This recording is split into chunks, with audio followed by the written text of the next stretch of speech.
All right, guys, today we got a special guest. This man does not get the recognition that he deserves. He's been through this game, and his story has never really been told like that. I'm talking about the one, the only Poe Rilla.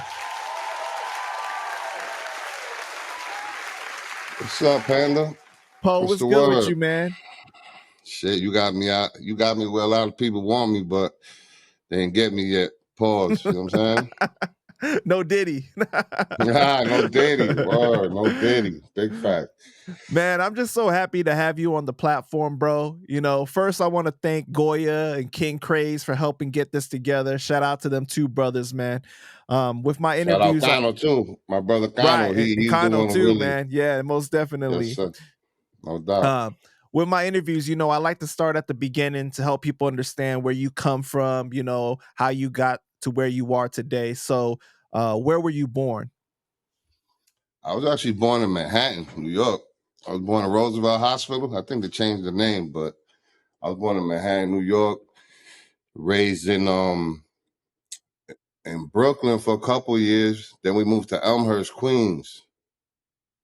And then from there, we came to Long Island. I was about like 7. So how long were you in Elmhurst for? Not long. I was a little kid over there. You know what I'm saying? I was a little kid. I was probably there till I was like 6, 7. And then like, you know, like a lot of immigrant parents now, I'm going to say like that. And like my parents, a lot of people back then used to move to the city. You know, the boroughs, I say, because I'm from Long Island. You know what I'm saying? I rep Long Island all day, first and foremost. And with that said, I guess my family was like a lot of families back then. Talk about like the 80s, you know what I'm saying? They would try to look for a better life for themselves. So they would move out to Long Island in search of that. You know what I'm saying? So that's that's how we moved out here. So did you grow up with any siblings? Yes, I got an older sister. She got me about 6 years. She's an RN. You know what I'm saying? And yeah, she's an RN. Got me about 6 years. We got a great relationship. Great bond. You know what I'm saying? That's my sis. Love her to death. That's my sis. You know what I mean? That's dope, man. What did your parents do for work? My pops, he was actually a waiter. He was a waiter in Manhattan in the city. There was actually I'm pretty sure nobody remembers the spot, but it was called the 21 Club. It was known for having, it was a club. So I guess it was like the Noble, shit like that of like what you would hear today, like those type of spots. Because I hear stories of like Sylvester Stallone, Mr. T, Frank Sinatra, like mob dudes, like, you know what I mean? Or he would serve them, you know what I'm saying? Like he would come back and always tell me like, yo, such and such, you know what I'm saying, came to eat today, or I met such and such. And I just remember he would get me like autographs and stuff like that. You know what I mean? But he was a waiter, and my mom, she used to she worked in cafeterias her whole life. Okay. And what was the household like? Was it like a real traditional household? Yeah, very traditional. You know what I'm saying? My moms and pops, they're together to this day. You know what I'm saying? Wow, that's great. We're a very tight-knit family. Big on family, you know what I'm saying? Like my parents, my from both sides, they always instilled that in us, that family first, you know what I mean? Like you always take care of family. So to this day, very tight knit. And I know you're Latino, but what ethnicity are you? Right. I don't know, why don't you guess? Because nobody ever, you know what I mean? Like I get all types of shit, you know what I'm saying? But what I am, you know what I mean? You want me to guess? Well, you probably already know, so it don't count. I'm from Chile. My parents are from Chile. You know what I mean? My parents come from Chile. They immigrated to New York, to the United States from Chile. South America, for y'all that don't know, pull up the map. The southernmost country all the way down. You can't go no more. Like Antarctica is part of Chile, some of it. So we're the southernmost tip of South America, pause, is Chile. You know what I'm saying? Man, what was that like for you? Because that's not like, you don't have a lot of that in New York, right? It's like mainly Puerto Ricans, Dominicans, you know? So what was that like for you, even being you're already a minority already being Latino, but then like even more of the minority? It's a great question, man, because first of all, people would just assume off rip. Like where I'm from and out here in Long Island, it's a lot of it's called Freeport. I came up in a town in two towns, Hicksville, and then you got Freeport. You know what I mean? We could get into like all that later on, but with that being said, I grew up around a lot of Dominicans, El Salvadorians, Puerto Ricans. So people would assume off rip that I get Dominican all the time.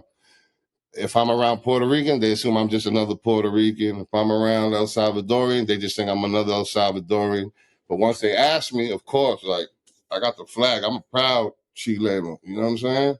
Right. These are the indigenous people of Chile. I have them tatted on me too. You know what I'm saying? So yeah, it wasn't easy, bro, because it wasn't hard because I always, you know what I mean? I stood on what I stand, you know what I'm saying? Like I always carried it. And what I mean by that is I always carried myself with respect, you know what I'm saying? And I demanded it. And I always gave it too. You know what I'm saying? I give it until otherwise specified. You know what I mean? Yeah, and I think that, the problem is a lot of times people think, oh, it's all the same, right? Just because you speak some form of Spanish, then it's all the same. But that's not true. There's a lot of like little differences in the culture and everything, right? So, A um, thousand percent. yeah, and I think that doesn't get highlighted enough. What it really is, you know what I mean? And I see it in the music industry, you know what I mean? Because I'm in the Latin world I'm in both, but in the Latin market, you see it going on a lot. Like the little differences, a lot of it is the words. You know what I'm saying? Like the slang, stuff like that is real different from one country to another. A little bit of an accent. The basic, the main like grammar and words and stuff like shit like that is the same. But now when you get into like the slang and how people talk, the swag, that'd be different, a lot different. You know what I mean? Even like the enunciation, right? Like of like certain words, like just like Yep, the inflection and all that too. exactly. Yep, exactly, bro. Like some people, like for real, like um, if you're from like straight from Puerto Rico, you might not understand a Chileno that's speaking amongst Chilenos. You understand what I'm saying? Because they say we speak fast. Chileno people speak fast. You know what I mean? And Argentinian people, they have a different type of little accent to their Spanish. You know what I'm saying? So some people don't even understand each other, and they both speak in Spanish. You know what I'm saying? But if you slow it down, pretty much everybody understands each other. You know what I'm saying? So that's interesting, right? Because like as Latinos, it's already like said that you guys speak really fast, right? In general. But then Right. like you're saying that like even um being from Chile, it's just like you guys speak even faster than everyone else. That's what I've heard. You know what I'm saying? That's what I heard. Like people say, like you know what I mean? Like my people's from DR, PR, whoever. You know what I mean? That's not from Chile. That's what they'll say. Like, damn, I don't understand y'all. Like, I don't speak. Like, to be honest with you, with me, I don't been around so many different like Latino people from different countries. You know what I'm saying? Like, mainly DR, PR, right? So I kind of like adapt to whoever I'm around. You feel what I'm saying? Like if I'm with Puerto Ricans, like the Chileno comes out of me when I'm around Chilenos speaking. When I'm in Chile, like it comes out because it's weird. I don't know how to explain it. It ain't like I'm fronting. It's just what it is, what I'm used to. You understand what I'm saying? Like what comes natural. You feel what I'm saying? Like Well, it's that's like all you that being be. like a chameleon, right? But also it's like when you don't use it, you lose it. Kind of like, like if you don't like speak Spanish or whatever language you speak for a while, then like, you get around some people, it's like your accent starts to get better. You don't forget like how you understand it, but you know what I'm saying? That's exactly what it is, bro. Because when I was a kid, for example, when I first learned Spanish, like I speak it and I write it fluently. And that's because I lived in Chile for a couple of years when I was a little kid. My parents took me out there. So with that being said, back to what you just said, when I used to come back to the States and I wouldn't speak Spanish for that long, I start forgetting it. Easy. You know what I'm saying? Like I would forget it. You know what I mean? So how old were you when you moved over to Chile for a little bit? The first time I went there twice, right? The first time my parents tried to like, they tried, they saved up, they bought a crib in Long Island. They did they were doing well for themselves. I really don't remember what was going on, but it got to the point where they just wanted to pack up and go back out there. You feel me? And give it a shot out there. You know what I'm saying? Like open up a business, which they did. And they bought a crib out there, fly ass crib. You know what I'm saying? Dope. I was in fourth grade. Fourth grade to sixth grade, I lived in Chile. Wow. So So just that like, I didn't know Spanish before that. You know what I'm saying? Like I understood a little bit, but so they just threw me. They said, "Yo, we out. Boom, we out." Next thing you know, I'm out there in school. Shit. and what was I that had to learn experience real like for quick. you though? Like, because it was so different. Was it like a culture shock for you? In the beginning, it definitely was, because it's like, even it's not like we moved to Santiago. Santiago's the capital over there. You know what I mean? We moved to like another section called Villa Alemana, which is like 45 minutes away from the capital. So it's a little more like campo, you could say, a little more, you know what I'm saying, like rural. Right. You know what I mean? And you So with coming that from New being said, yeah, York, which is like super fast paced, right? so it was super slow, bro. Super like, so yeah, so it took me a while to adapt, especially in school, like not knowing the language. The language barrier, like kids used to like, I remember my mom's always tells the story, like, yo, when I was little, they should be like, go home and say this word or ask your mother, you know what I mean? Or your father, this, that, and the third. Meanwhile, what I'm asking them is some crazy curse words and shit like that. You know Right. what I mean? How we with the cursing on here? You rather I not curse? Nah, you can curse as much as you want, man. All right, shit, fuck, shit. Then let's go. But so like, were you Nah, no like doubt. seeing like more of like the slow living of like, farming and like animals and everything like that, like the more agriculture? I would see that. Yeah, I would see that. It wasn't that crazy, like I'm living on a farm, but it was definitely opened up my eyes to appreciate, you know what I'm saying? Because coming from the US, man, like we had, like for example, I was the first kid out there with what I had, the Nintendo back then, Super Mario, like Mario Brothers. Bro, like I ain't gonna lie, in the beginning it was a little rough, you know what I mean? Like school and not understanding the language. But once I grabbed all that, I was a man. I'm gonna keep it a buck. I was from New York, fresh from New York. You know what I'm saying? Like I flipped it on them. You know what I'm saying? Eventually, it was a smooth ride. So, but yeah, it opened up my eyes to just a lot. You know what I'm saying? A lot of culture. You know what I'm saying? Culture first and foremost. And it's not like a feeling, like I tell people, man. Like if you from somewhere, because a lot of people in the U.S., the majority of us are from somewhere else, right? Or our parents or our lineage somewhere comes from somewhere else. Excuse me. With that being said, I got exposed to my people. You know what I'm saying? I don't know if that makes Yeah, sense to you, but absolutely. Yeah. in the U.S., all right, we make the best of it. And of course, Latinos all together, we're one. Boom, I stand on that. But like being in Chile, like even now when I get off the plane, I'm like, damn, this is my people right here. You know what I'm saying? Like these are my people. You feel me? This is where I'm from. This is where my lineage is from. You feel me? So it's a dope feeling, man. You know what I mean? Yeah, and whenever you travel, you live in different places, right?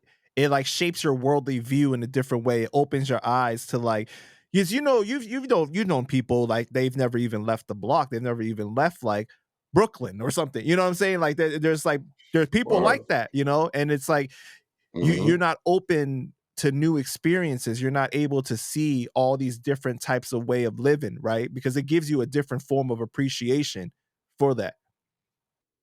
Right. Yeah, 100%. 100%, man. 100%. So you're growing up, right, in the 80s, right? Mm-hmm. In New York, you're living in Long Island. Um well actually, first before then, what made you guys move back to New York after you were living in Chile to 6th Um, grade? like I said, they went over there with the intention of like starting all over, right? So they did. My mom bought a little storefront. And my pops, what he was doing was he was coming to work still at the restaurant for 6 months, and then he would go to Chile for 6 months. So he did Mm. that for 2 years. So that had to be rough on him as a man. You know what I'm saying? Like I said, we're very a tight knit family. You know what I mean? So I think even for me as a kid, like me and my upbringing was beautiful. You understand what I'm saying? Like I got nothing bad to say about my upbringing. So with that being said, I think it was probably like economical reasons, right? Money reasons, and then probably the fact that my pops was like sacrificing way too much for what he was getting in return. You feel what I'm saying? So and then eventually I got, like you said, it was slow. It was slow. Even though I was like sixth grade, it was like I was ready to come back. You know what I mean? It was just I wasn't getting it was cool, but it wasn't like it wasn't like I want to stay there. You feel me? I want to go and visit. Like I was on that type of time. You know what I mean? My sister ended up staying the whole time. She never came back because we never sold the house out there, nothing. We just came back. We left the Wow. crib out there. Yeah, yeah. You know what I'm saying? So then So I think it was something like that. So you end up coming back, right? But your sister stays there? Right. So yeah. And she's So only 6 years older than you, so like she just ends up living on her own, or? so so we had my aunt of mine, shout out Thea Chava, right? She ends up her and rest in peace, her husband and my uncle passed away, but they was like the cool uncles of the family, the cool uncles and aunt of the family, you know what I mean? They used to, they used to smoke, you know what I mean, drink, party. Right, Long right. story short, my mom's left them in charge of the crib and my sister while she goes to school out there and gets her education. Yeah, so then you end up coming back to New York, right? It's the 80s, like what, 80 what? I was in sixth grade, right? So you're So about 12, right? yeah, about 12. So yeah, that's gonna be like 88, like 89. So help paint the scene for us. You guys move immediately to Long Island? Yeah, we come right back to the town. I said Hicksville. That's where I was at, right? It's a town called Hicksville. And we came back. I was in seventh grade now. So I'm back. And then I knew some of the kids already in the school. You feel me? Like I just back to New York type shit. You know what I mean? So from there, that's when it really started. Like seventh grade and up, it's like where Poe started. Now here comes Poe. You know what I'm saying? Poe Okay. Rilla. Poe Rilla So comes later. Poe comes around this time. You feel me? so what was what was New York like at that time? At that time, it was Because it's the about 80s, so it's the crack era, yeah, right? right. It's the late '80s. You know what I'm saying? So I'm gonna be honest. Where I was at, I wasn't. You seeing shit, but you ain't see too much. Like I was kind of like Long Island is weird because, like I said, I came from the boroughs, right, to Long Island. So we always thought Long Island was sweet in every sense of the word. You feel me? Like, it's like ain't nothing going on out here. Shit is cool. Shit is smooth. You know what I'm saying? So with that being said, it was a lot of like you ain't see like shit like that on the corner. You know what I mean? Like you knew what was going on, but since the layout of Long Island is different. Now, come to find out, all the years later, I found out no, Long Island is definitely turned up. You got to watch where you go. There's nice towns and there's nasty towns. You know what I'm saying? There's a hood. You know what I mean? Like, it's kind of like LA. I describe it to people. To Right. describe Long Island, it's got to be something like LA because it's houses. It could be houses everywhere, but, like Compton got cribs. You know what I'm saying? Like, but you could be in the middle of a badass neighborhood. You know what I'm saying? But yeah, it was the 80s, heavy hip hop. I remember a lot of break dancing going on. Like the break beats, the b-boy shit and all that, you know what I mean? I just remember that really. I was really into West Coast music at that age, you Really? know what I'm saying? Why My West favorite, Coast? I'm gonna be real with you. I just felt like my favorite rapper is Ice Cube. And if you ever listen to his music, like he would put movies together, man. Like I would throw them headphones on and I would just vibe out. Him, Ice-T, you know what I'm saying? All that. Like they would paint a picture, you know what I'm saying? So I really liked that. New York to me was more like they was spitting, but they wasn't telling them stories like that. Them gangster stories I like, you know what I mean? That I would hear. You feel Oh, me? So wait. I gotta stop you there, because what about Nas? Nas tells stories, no, right? but Oh, that but was that the not like same era? gangster stories though. No, was that the same year though? No, because Nas, It Was Written is a classic. Like that's one of my Right, favorite right. joints too. I'm like, so I go. This is the beginning of like when I'm getting into it. Oh, you know, I you're was right, really because into. this is the 80s. The 80s you're talking Yeah, I'm about, still a right? Yeah. kid. I'm still a kid. Like I remember, like I used to like going through the radio. I could catch my favorite shit was Stretching Bobito. I'm talking about these days. So as a child, are you like into sports, or you were already into music like right away? Now as a child, I got sports always. You know what I mean? I always like soccer. You know what I mean? I was heavy into soccer. You know what I'm saying? And I used to just play back. I used to play around town. You know what I mean? But I was in wrestling for a little bit, couple of years. But yeah, that's mainly it. I used to play a lot of basketball till like high school. Then high school shit started going a little left for me. Feel me? Were you really into school as a kid though? Nah, not like that. I was one of those dudes that I could have achieved a lot more if I would have set my mind to it. Whatever I did was just off. Like I was naturally kind of like smart in a lot of ways, you know what I mean? So I got by, you feel me? I got by, you know what I mean? I graduated my Regents diploma, like, so I got by, but I could have did a lot better. Just a little lazy with it, you feel me? Got you. Um, you know, I saw this interview of you. You haven't done that many interviews, so it was a Yeah. little challenging to research you. But I saw this one interview where you said that you're colorblind. Is that true, or you were joking? Nah, that's real shit. A lot of people laugh when I tell them that. Yeah, I'm colorblind. I Wow. might So not be like, matching right now. what's that like? So you still see like shades of darker and lighter, but you just don't know like the color of it. The best way for me to describe what it is, because people think colorblind, they think like, damn, this thing must see like a dog or something. You know what I mean? Like black and white and shades, like you said, right? But nah, it's really like I can see colors. I see the colors. I just confuse them. You know what I'm saying? Mm. Like certain colors to me are real similar. Like, see this hat? I was told this is gray. You feel me? Because I asked when I go shopping, I grab somebody at the store. I let them know, listen, I'm colorblind. First, they usually like kind of laugh or whatever. Like, oh shit, I never met somebody.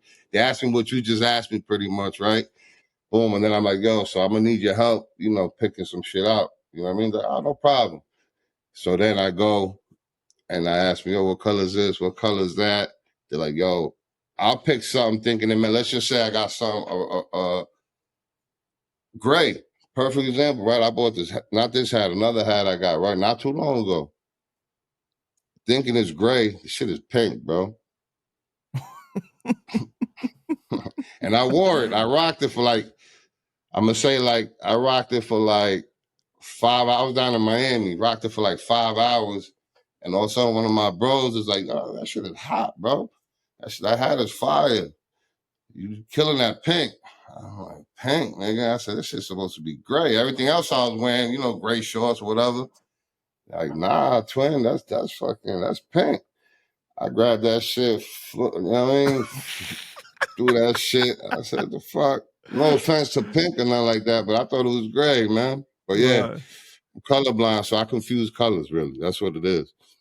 So how did that affect the way that you see people and their skin color? Because you live in America where, you know, race is such a emphasized thing, right? Mm-hmm. Everybody sees people's race and everything. But for you being colorblind, did that affect it in any way? I'm gonna be honest. I don't think it really had anything to do, but just me in general. I judge people on how they treat me. You know what I mean, and how they act, and by their actions. You know what I'm saying? I never see people or categorize people in general. You know what I mean? I don't categorize people. You know what I mean? I am colorblind when it comes to I do see colors, obviously, you know what I'm saying? Yo, you know what I mean? Whatever tone he is, he's black, he's white, she's this, she's that, she's purple, I see the colors, you know what I'm saying? But I don't judge off of color. Right. You know what I'm saying? I judge off actions and stuff like that. You know what I mean? So do you remember the moment that you fell in love with hip hop? Yeah. It's probably gonna be right around that time I was telling you, listening to Ice Cube, You know what I mean? Cypress Hill back in the day. Who else? Shit, Were they the first ones that you heard rap, or who was like the first rapper that you ever heard? Nah, because we could go back further. Because remember, I had an older sister, so I remember her listening to like Salt and Pepper and like that whole era. You know what I mean? And with her friends, and they breakdancing and doing all that stuff. You feel me? But that didn't like grab me, like, you know what I'm saying? Like I wasn't really. It was cool, but I would go and like look and research for my own type of music that I would like. You know what I'm saying? So it wasn't until like West Coast hardcore rap came that it like spoke to you in a different kind of way. Right. And then, then I had like the Tribe Called Quest, you know what I mean? Leaders of the New School, you know what I mean? Them being from Long Island was like, all right, now I start feeling like I could identify with these people. You know what I mean? Oh, they from out here. You know what I'm saying? So it was like, yeah, like Busta Rhymes, Leaders of the New School, like these were like my first, you know what I mean? Queens, I'm a heavy Queens. Like if you ask me my favorite, I'm a heavy Queens fan. Rest in peace, Prodigy, Mobb Deep, CNN. Like, what? Fire. So then you had the gangster rap, but then you also had some conscious rap there too. Good balance right there for you. And then I found my New York gangster rap, which was the Queen shit. You feel me? So that's when I was like, all right, we good. Like, we good. New York, we here. You know what I'm saying? We got something good. At what point did you decide I want to pursue music as my dream? Well, see, at 16, I started DJing. I used to be a DJ. My pops, he always had like equipment laying around. You know what I'm saying? Like he was heavy on buying like electronics. So I always had like a tape deck. You know what I mean? He had turntable. He had one turntable, you know what I'm saying? He even had a mixer. So I was like, oh shit. So I just started messing around. I used to make my own little mixtapes. You know, there was a little trick. You could put something in a tape, like a cassette tape. You could like record over it and shit. Like I used to make my own mixtapes and shit like that. And yeah, that's how I got into it, man. I started DJing. I was doing that for quite some time. You know what I mean? Not some time, but like a year or two. Yeah. Did you learn on your own or someone taught you? Nah, I mean, I would watch, you know what I'm saying? I would look for like the DJ battles, you know what I'm saying? I would look, you know what I mean? Wherever I could find, not like we didn't have YouTube back. It wasn't like I could type in and find something. But I used to I remember you could go to you used to see wherever I see somebody DJing and doing their thing, I would pay attention to that person. You know what I'm saying? Wherever it was. You know what I mean? So then at 16, you're DJing until what time do you realize, okay, I want to go the rapping route instead? So what happened was, so I'm 16, I'm DJing, right? And then I get down with shout out my man Vic and Melvin. They had a group, right? They used to rap. So yo, why don't you be the DJ? So I'm like, I bet, let's do it. So I used to scratch in between, you know what I mean? Like instead of a hook, we would scratch or whatever. I would do my thing. Then one day, they just yo, why don't you spit something or write something to this? I said, I bet. Because I always, and as a kid, I used to write poetry, man. For some reason, when I was little, I used to always write like poetry shit. So with that being said, fast forward, they asked me to write something. And when I wrote it, niggas was saying I sounded better than them. So I was like, oh shit. So then they wanted me on every record, you know what I'm saying? So then I just started doing both, DJing and rap. So that was like the beginning of it. And was your name already Poe Rilla at this time, or you had to change it? So how I got Poe was, shout out my man Jeff Santiago, right? We in school one day. This nigga was an ill graffiti writer. So he's doing this thing with his black book, right? Doing this thing. He's like, yo, you write? He's asking me. I'm like, nah. He's like, yo, you should write, whatever, you should tag up, blah, blah, blah. I'm like, all right. He's like, what would be your name? I said, I don't know, what you think? He's like, yo, why don't you write Poe? Poe. I thought about it. I said, yo, that sound kind of dope. And like I said, I was already like into writing a little bit, and like, so what do you call that when basically I gave it a meaning right away. I said Poe, P-O-E, product of environment. It's an abbreviation. Right. So right away I thought of it, and it came to me, product of environment. I said, oh nah, that's ill. My name is Poe. From then on, I've been Poe.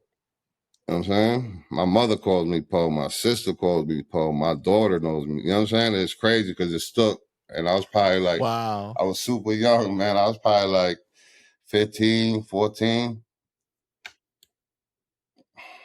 Or Poe Rilla came later on. And that was more like the streets. So throughout the years, right, there's been a debate over who created hip hop. Keyword, created, not contributed over the years, right? Fat Joe, he received some flack not too long ago saying it was 50-50 between blacks and Puerto Ricans. What are your thoughts on this? Well, first of all, to be honest, all the way honest, I never really even thought about it like that, to keep it a buck. You know what I'm saying? But if I had to give an answer, I like what he said. You know what I'm saying? Because, all right, even if, so what he said, exactly 50-50 what? 50-50 Puerto Ricans and blacks?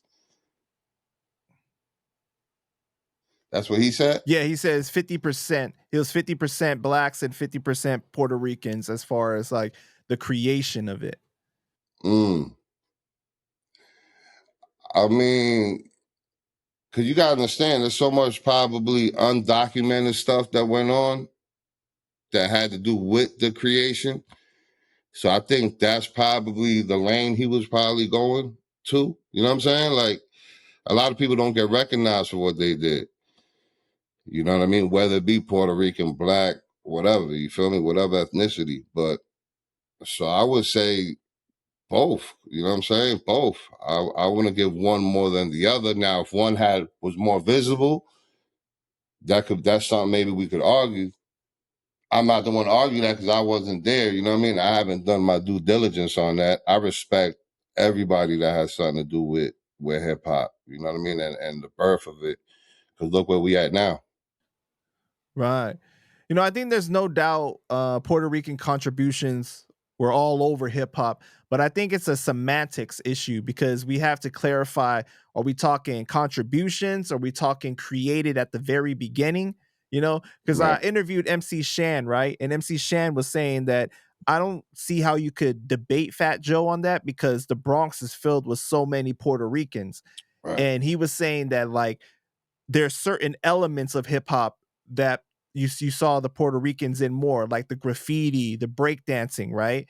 And the rappers ended up starting to dress like that with the Kangol hats, the track suits, those type of things, you know? So, and we know that fashion is considered like the sixth element, whatever, you know, five elements? We got it's five five, elements, but right? the five is typically considered knowledge, right?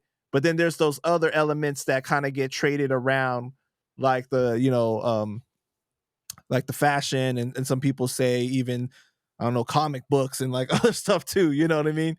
So, Right. yeah. Man, roll the clip. We stole their style because the graffiti artists dressed like me in LL, right?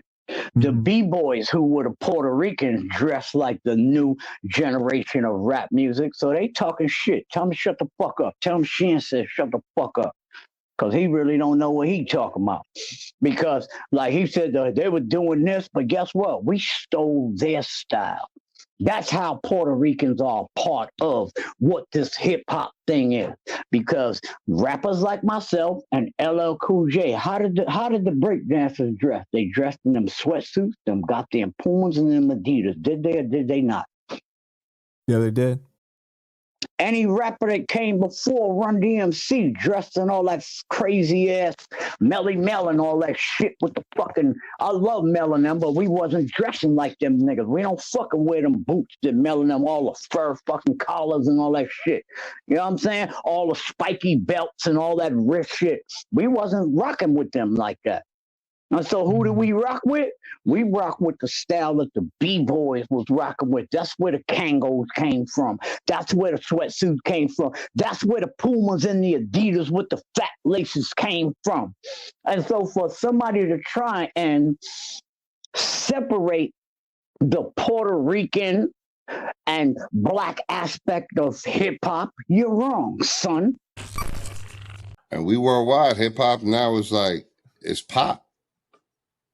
You know what I mean? It is. Like, That's what's so hip-hop is crazy, pop. right? Because it's the most popular genre in the world. It's the most influential thing. You go anywhere, you go to the suburbs, white kids, that's like what they listen to, right? The most, like, you know, it's crazy. It's everywhere. It's used in sports, commercials, and you see the influence of rap in other genres though too, because other people, they sing like that in a way, you know, in certain songs. Yeah, no, real shit. It's crazy, And man. look where it's reached, you know what I mean? Like, it's reached, well, it's worldwide, you know what I mean? Like, certain Everywhere. names is household names worldwide. And then it also branched off. Like, you know, like reggaeton, you got so many other genres that came from hip hop. So I think, you know, I think that was huge, man. It was a huge movement, and shout out to everybody that had something to do with it. You know what I mean? No doubt, man. So prior to music, were you in the streets heavy? Yeah. I had my good run in the streets. You know what I mean? Definitely did. You know.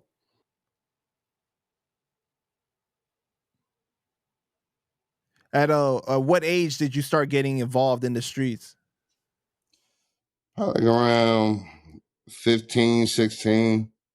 I started like being exposed to certain things and seeing certain things, and you know, that's the age where, you know, you think you know it all. You want to experiment.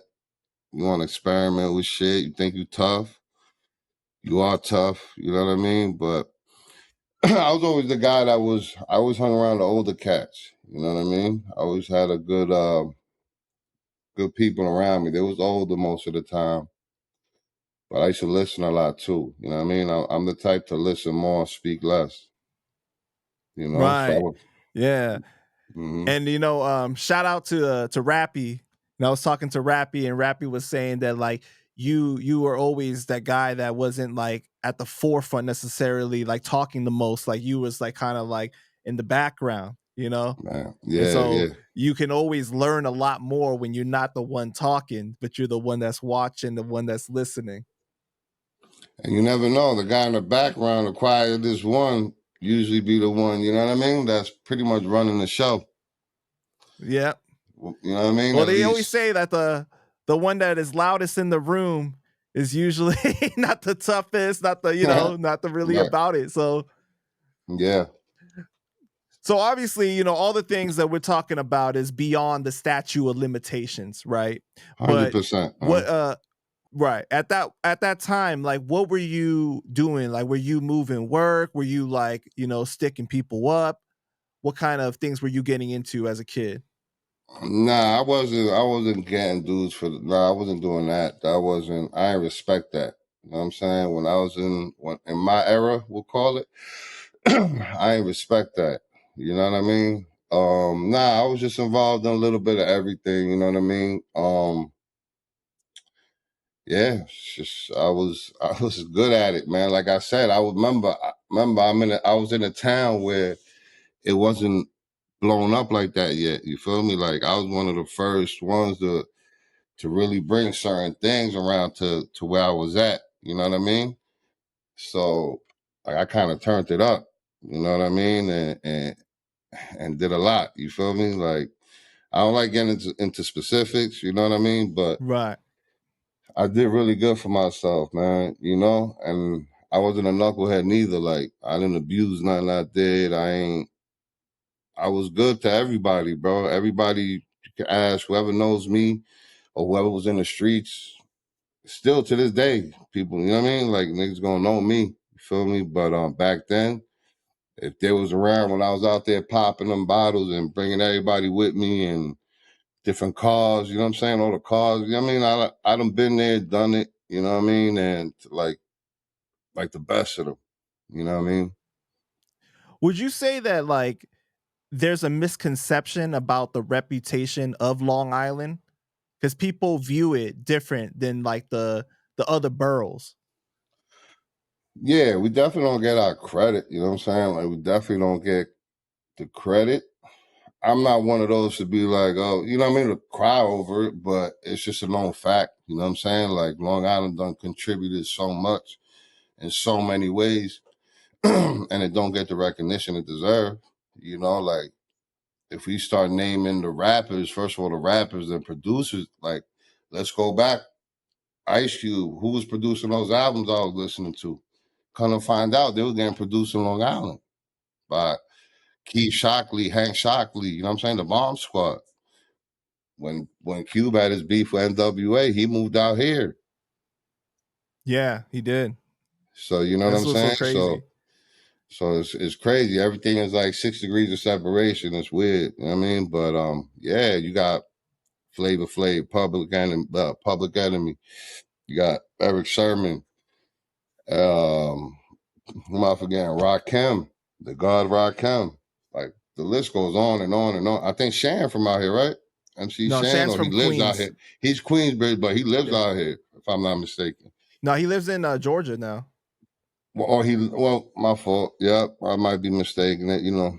But yeah, Long Island done did a lot, man. Does a lot. So what people say a lot about Long Island is that whenever we go like to the boroughs or somewhere, Long Island's like quick to pop off. Like they want to prove a point. Like we got a chip on our shoulder. You know what I'm saying? That's what a lot of people say. You know what I mean? But do you think that people viewed Long Island as being like kind of more like a suburb like vibe Of and it course. wasn't as hood? You know what I'm saying? Of course, because it is. It is. But don't get it twisted. You still got your Hempstead, you still got Freeport, Uniondale, Brentwood, Central Islip. I could go even out east more, you know what I'm saying? Those towns out there, like that really, you know, the same I don't want to like glorify it, but it's the same circumstances that are going on in the boroughs, right? Is going on there because of the same reasons, right? Because if we get into it, why is that? Why is the boroughs? Why is certain things going on in the boroughs, right? Or in certain places is because of poverty, right? Not the right schooling. There's not a 2-parent households are hard to come by. Programs for the kids, like same situations are going down in certain towns out here. You feel me? So you get the same And crime results, happens man. everywhere. And that too, exactly, Yeah. exactly, 100%. So you add all that up, and you got Long Island. Hmm. So I was introduced to your music by a mutual brother that we have, right? In Cuban Link. Shout out to Cuban, man. Shout Coming out up, were Cuba. you really inspired by Terror Squad? Yeah, for sure. Pun, rest in peace, Pun. That's like the legend. You know what I mean? Even Fat Joe. Shout out Fat Joe. The whole Terror Squad, bro. Like it's crazy because I came up. Bro, I remember Flo Joe, man. That shit, like for me as a Spanish kid, as a Latino, bro, like that was everything. The beat nuts, that was everything, bro. You understand? Like for me, that was everything, man. I was like, oh shit, like we got some real niggas putting on. You know what I mean? And they sound great, and they competing with the best. Yeah, because you So, got to remember at that time, there's no internet, there's no YouTube, no, and so you being a minority, you're turning on the TV, you're not seeing as much people that look like you, right? You're not having that representation like that. So, it's a different feeling when you turn on that TV and you see somebody that looks like you that is doing something that is different from what has been stereotyped right? Like, oh, this is because that does a lot, bro. That tells you what you could possibly do with your life, especially when you coming from impoverished areas like the hood. And what, there's like this stereotype of, oh, you either gonna end up doing this or you're gonna do this, right? But when you see somebody that looks like you rapping and making money that way, man, it does wonders for you, Yeah, 1,000% of that. And that's what it did. You know what I mean? It was like, I felt identified, you know what I mean? And then plus you had when they added the little Spanish samples, Latin samples, and you hear it, now we start hearing it in the production. I was like, man, amazing, bro. Like, that shit was dope, man. You know what I mean? Cypress Hill, shout out Cypress Hill, Funk Dubious, like, bro, it goes on and on. You know what I mean? The list is long. Like, I don't want to leave nobody out. You know what I'm saying? But with that being said, Terror Squad plays a huge part in what the Latino culture is today, even in music. You know what I mean? Because that was pretty much what we had to look up to. That was really killing it. You know what I mean? Like they was getting, Pun was getting platinum plaques, bro. Like the first LGP, last going platinum. That was dumb. You know what I'm saying? So that set the one that made it possible. Like, all right, I know this could happen now. We could do it. We could be next. You know what I'm saying? Yeah, man. And I think it's a shame they never got to reach like the full potential of what they could have been, right? Because of the unfortunate demise of Pun. And I know that later on you ended up kind of running with that same idea of the Latins going platinum, right? You guys had like a website and you were advertising all the Latinos. To this day, I hashtag that because it's just what it is. You know what I'm saying? Like, we going platinum. Like, thank God I got a gold record. You know what I'm saying? Not for myself, for one of my artists. You know what I'm saying? Like last year, a record called Cochinaz went gold. That's heavy for me. You feel me? Like, platinum's coming. Like, it's not like I used to be back in the days, and now they mix the streams with this and that and the third. Back then it was sales. You know what I mean?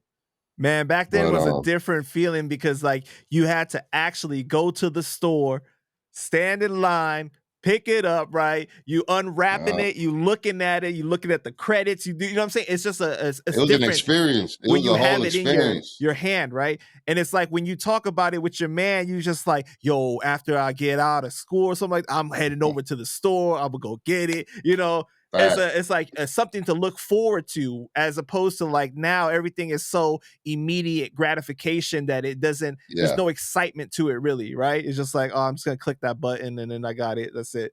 That's it. I mean? Back then, nah, you're right, 100%. It was an experience before. Right. You know what I mean? I remember going to Tower Records, boom, buying what I gotta get. And mind you, I was a DJ too, so I used to dig in the crates to buy records. Right. Too, so it's just like even like sniffing the vinyl. Right, like you get the whole vibe, bro. No Diddy. I don't know about sniffing the vinyl, but you know what I mean? Like just being in the vinyl setting or whatever. Like, right. But like even opening up the credits, like every album, like let's say CDs, you would open it up. I would put the CD in the car, put that shit all the way up. And I'll start, because it was like a little booklet that came with it. You know what I'm saying? Told you who produced the records. Then it would have like shout outs, thank yous. Sometimes it would have the lyrics, you know what I'm saying? So I would sit there and vibe while I'm listening, whatever amount of tracks it had. If the shit was a dope album, I could sit there 1 through whatever, let's say 1 through 20, without fucking pressing fast forward, just looking at that fucking booklet back and forth, you know what I mean? And it was dope because in the shout outs and shit, you would see like certain little, you know what I mean? Like they might shout somebody out you never thought they would. You know what I mean? It was just a different experience, man. Like you said. Yeah, you definitely were looking for no skips, right? And then at that time, because there was no Instagram, no internet, the amount of pictures that you had available to you, if it wasn't in a magazine, was very limited. So even in the booklet, you saw like different pictures of the artists, within the same shoot for the photo album and for the album cover and everything. So yeah, man, it's definitely different. Who else were you influenced by musically? Because you said Mobb Deep, right? You loved Queen's music, so Nori to me, bro. I used to like niggas used to get mad at me, bro. That this was what I forget the year around. You know what I mean? But my first car, first I had a Suzuki, what was it, Sidekick, right? Helter Skelter too, man. Shit, Helter Skelter was big for me too. But Nori, man, Nori was like, I used to come through bumping Nori. Like, I think Nori might owe me sneaky like a little check. Cause out here in Long Island, I put everybody on to fucking Nori, bro. Why do you think that people don't give him props as far as his rapping skills, though? Because a lot of people claim that he's a terrible rapper. Different.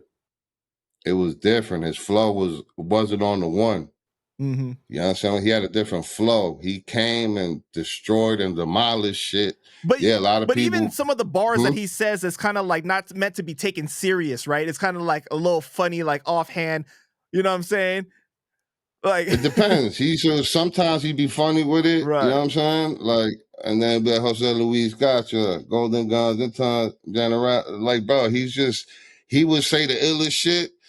I never found none of it corny. Like, I might laugh with it. You know what I'm saying? I never thought it was mostly his flow though. Like his flow, the way he rode the beat, no Diddy, is crazy, unmatched, bro.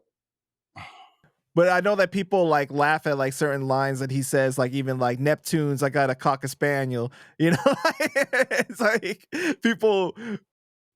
But it worked, right? They was laughing. They laughed, so it worked. It worked. I'm sure he wasn't. That's what he wanted out of that line, and he got it. You know what I'm saying? You know, shout out to Nori, man. So, outside of Nori, who else were you influenced by? Influence. It was like up to there, man. Because then I was like in the game too. You know what I mean? Like by then I was already rapping too, so I can't say, you know what I mean, like too many people other than the ones I mentioned already. You know, if you from New York, you're gonna have Biggie influence. You know, coming up in that era, you're gonna have some Biggie. You know, I had all his albums. You know what I'm saying? Pac, I fuck with, but wasn't like my favorite. Wasn't my cup of tea. It just wasn't for me like that. You know what I mean? I respect the man, his and what he stood on and what he spoke about in his later years and all that. Like that, I fuck with. But when it came to like his music, for some reason, it just wasn't me. You know what I'm saying? But I fuck like Biggie, Pun once again, the whole TS movement. All of them individually was different. You know what I mean? And like I said, the Noris, I was heavy on Queens. Queens rap was my shit. Nas, sorry. Nas, super, right. like, yeah. The way he could talk, like, what was the record about a gun? Yeah, I Gave You Power.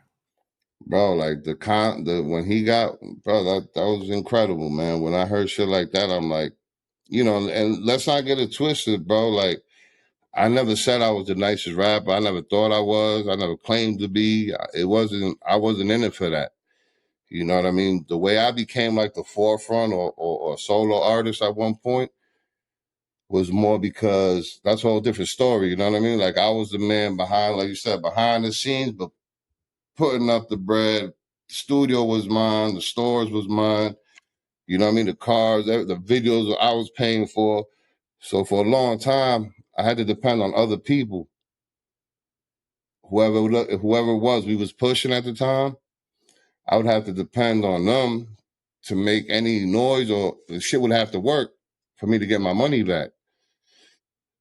And with that comes work ethic, a lot of shit. So then when I started seeing like, damn, man, like I'm doing all this for certain individuals and I still got to ask them to do more. It's like, for that, I could just do it myself. You know what I'm saying? I know what I could do. I know I'm not going to let myself down. You know? Yeah, it seems like you were always kind of the type to make it happen. Right. Right. Like you was the one that was the driving force to let's go and get it. You know, like you said, or I'm gonna talk to this person. I'm gonna put it together. Right. That's what I, till this day, that's what I do. I put the right people together and then good things happen or come of that most of the time. You know what I mean? So at what point did you end up meeting Cuban Link? Cuban. I met Cuban, if I'm not mistaken. I know Rappy definitely has something to do with that. Rappy, I'm going to say clubbing back in the days in Long Island. And we probably met at one of his shows in Long Island. And from there, it just, you know, we just took off. Because mind you, back in them days, we're talking probably after whatever situations he had going on, right? He was coming out here a lot. I remember that. And we was the ones out here. I think it was like 2008, 9, 10, around there, yeah, right? Exactly. Like, yeah, exactly. Yeah. Around those days. So we had like you know, me and my team, 326, right? Because that was my group. It's 326. It was me. Shout out my brother Zay. Rest in peace, Jack the Ripper. Rest in peace, Zoran. And Banger. He's in a vegetable state to this day. So yeah, God bless him. So with that being said, so we was out here, man. Like I said, we was in the streets heavy, you know what I mean? So they used to call us like Los Rompe Discoteca. I don't know if you know what that means. Like the niggas that, it came from like a PR saying like, we the ones that fucked the club up. You know what I'm saying? So we was at all the spots out here. Promoters used to call me like, yo, such and such gonna be here. You good with them? Yeah, we straight, bro. Like, ain't no problems. You know what I'm saying? Like, we good. You know what I mean? Show up, pop, mad about doing what we do, having a good time. You know what I'm saying? So, in one of those occasions, pretty sure that's how I came to meet Cuban Link. And I had a store, I had a studio, a store. He was probably somewhere where it was just perfect timing, you know what I'm saying, for us to like bump heads and link up. You know what I'm saying? So we started doing a lot of work together. I remember that. Excuse me. Yeah, because you was having Picture Perfect shoot all the videos and everything. Yeah, I had Picture Perfect early, man. I had a lot of shit early, bro. Real rap. Right. Mm-hmm. Because of your close affiliation with Cuban, did that ever affect like you being able to work with any other Terror Squad members? Me personally, nah. To be honest, I'm cool with Tony to this day. Shout out Tony Sunshine. You know what I mean? For those that do not know who I'm talking about, shout out to Tony. The other individuals I done seen here and there. You know what I mean? It was never no issues. The only individual I never really ran into till this day is Fat Joe. And I have no issues with the man. You feel me? Like, I'm my own man. At the end of the day, I speak for myself. You know what I mean? So, and like I said, I look up to that whole team. I look up to for what they stood for and what they did. Right. And I know at one point you guys created like a super group, right? With Cuban, Tony Sunshine, and PD Crack. Is that right? That got taken out of like context a little bit. You know what I mean? To be honest with you, bro, I was doing my thing. PD was doing his, you know, not for nothing. PD is a big reason on why I managed artists. So the way that happened was, let's get into that because that's important. And I wanted, and there's like a little lesson behind it. So when PD came out, he was another one, like my favorite rapper when I heard him, I was going crazy. I was like, what's this? You know what I'm saying? It reminded me like of another Nori. You know what I'm saying? So with that being said, right, when I was an artist, I actually paid. We had an artist called Chiquitin we was pushing. I don't know if nobody ever mentioned them to you. Chiquitin, Puerto Rican kid, Spanish rapper. Nah. Fire, bro. This kid was fire, right? So I'm like, and you know, my goal was always to like, the ones that spit in Spanish, I was trying to get them to cross over into this market over here in the U.S., you know, which just now is starting to happen. Back then, it was like mission impossible. You feel me? So with that being said, I'm like, yo, let me see if I grab Petey and Chiquitin, put them on a track together. So I paid Petey for a feature, right? Comes out to Long Island. There's footage of this shit somewhere too. Comes out to Long Island, records, does the video, mad cool. You know how when sometimes they say, yo, sometimes when you meet your favorite artist, they don't match your expectations. Bro, you have no idea. They always say don't meet your idols because you will be disappointed. And I know you know already from being in this game as long as you've been, you think that oh man, this guy is real cool. I listen to his music, and you kind of build him up, and then you meet him and they an asshole or something. Right. Right. It happens a lot. But guess what? Petey wasn't one of them, man. Petey, like, he met all my expectations. You know what I mean? So with that being said, till the day of now, I spoke to him yesterday, matter of fact. So with that being said, he did the record, whatever we did with the record, everything went, we shot the video, we was working. So, but eventually, like, that led to me, that's how I started going to Philly. Because in that time, those years, that was probably around the same time we was doing a lot of work with Cuban. I started going to Philly. Yeah, because I'm not going to lie. When I first heard you, I was like, I thought you were from Philly for some reason. Right. I don't know why. Like, I just kind of got that vibe. But then I realized that, oh, you're actually from Long Island. Right. So Petey, like I said, he got a lot to do with that. Like, once me and him clicked up, and it started with me. So what I'm trying to say is, because, nowadays, these kids, I'm in the industry, so they'd be like, yeah, I don't want to pay for no feature. I don't believe in that. But this is the business, bro. This is a business, right? If I got an artist and he popping and he doing numbers, and you got an up-and-comer that wants to get a feature from my artist that's doing numbers, it's business, bro. We're going to charge you. You understand it? There's no feelings in business. You understand what I'm saying? This is a business. So now what do you get for the money you're paying for that feature? You get access to his fan base. You know what I'm saying? And his numbers, his repost is going to, et cetera. So it's an investment, man. You know what I mean? You got to spend money to make money in this industry too. Right. So, well, shit. Petey, man, like, he got me into it because I started helping him out. I seen he had just left Rockefeller. So that's when, you know what I mean? So I noticed he started, I was in a good situation, So I always like to help, man. If I can help, I'm going to help. And that's in every sense of the word. So I started going out to Philly a lot, getting involved with his career, helping him out with a couple of mixtapes he had going on. Shit, we went up to that. He had to get I'll never forget. He was still signed, but he was trying to get off the label. Shit, yo, that's my man. We going up to Def Jam. Yo, who do we got to speak to? He knew who he had to speak to, but I was right there next to him. I'm not saying we threatened anybody or did anything we're not supposed to. You understand what I'm saying? But I was right there next to him. I said, yo, whatever it's going to be, it's going to be. We're going to get you up out of that, bro. You know what I'm saying? We got to get lawyers involved, because this music shit is different. It's not like the streets, man. Don't get it fucked up. Right. Like, do not get it twisted. And that's the thing, right? That's the thing with the industry. They like to sell the streets, but as soon as you start to do that real street activity in the industry, that's when they start to blackball you. That's when they start to really shun you aside, bro. Nobody picking up your calls. Like, you know what I mean? You started wondering what happened. Like, bro, you know what happened?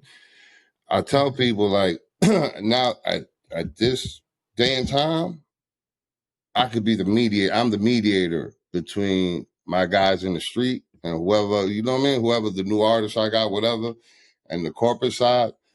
I know how to play that game. It's a fucked up game, and I fucking hate it, but somebody got to have a cool head and a level head, and I'm lawyered up. So what's up? Like, let's do this. You know what I mean? Like, we gonna get what we need out of this. You know what I mean? Right.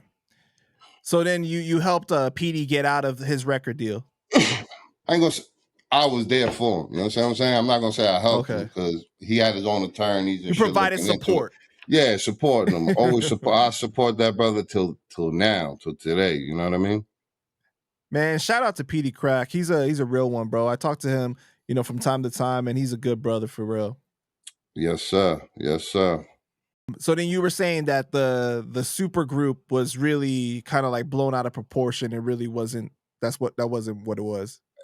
Yeah. What the? All right, we did a rap. Yo, shout out Lil Etho, man. How about that? You know who Etho is? Nah. Phew, you gotta do your research, brother. Shout out Lil Etho, right? Lil Ito, he's from Rochester. Fire rapper, bro. Fire. He's been like in that whole backpack kind of wave that's going on now, Griselda, all that. He's one of like I'm not gonna say the originators, but he was there from day one. I forget the other dude's name from Rochester too. I think 38 Special.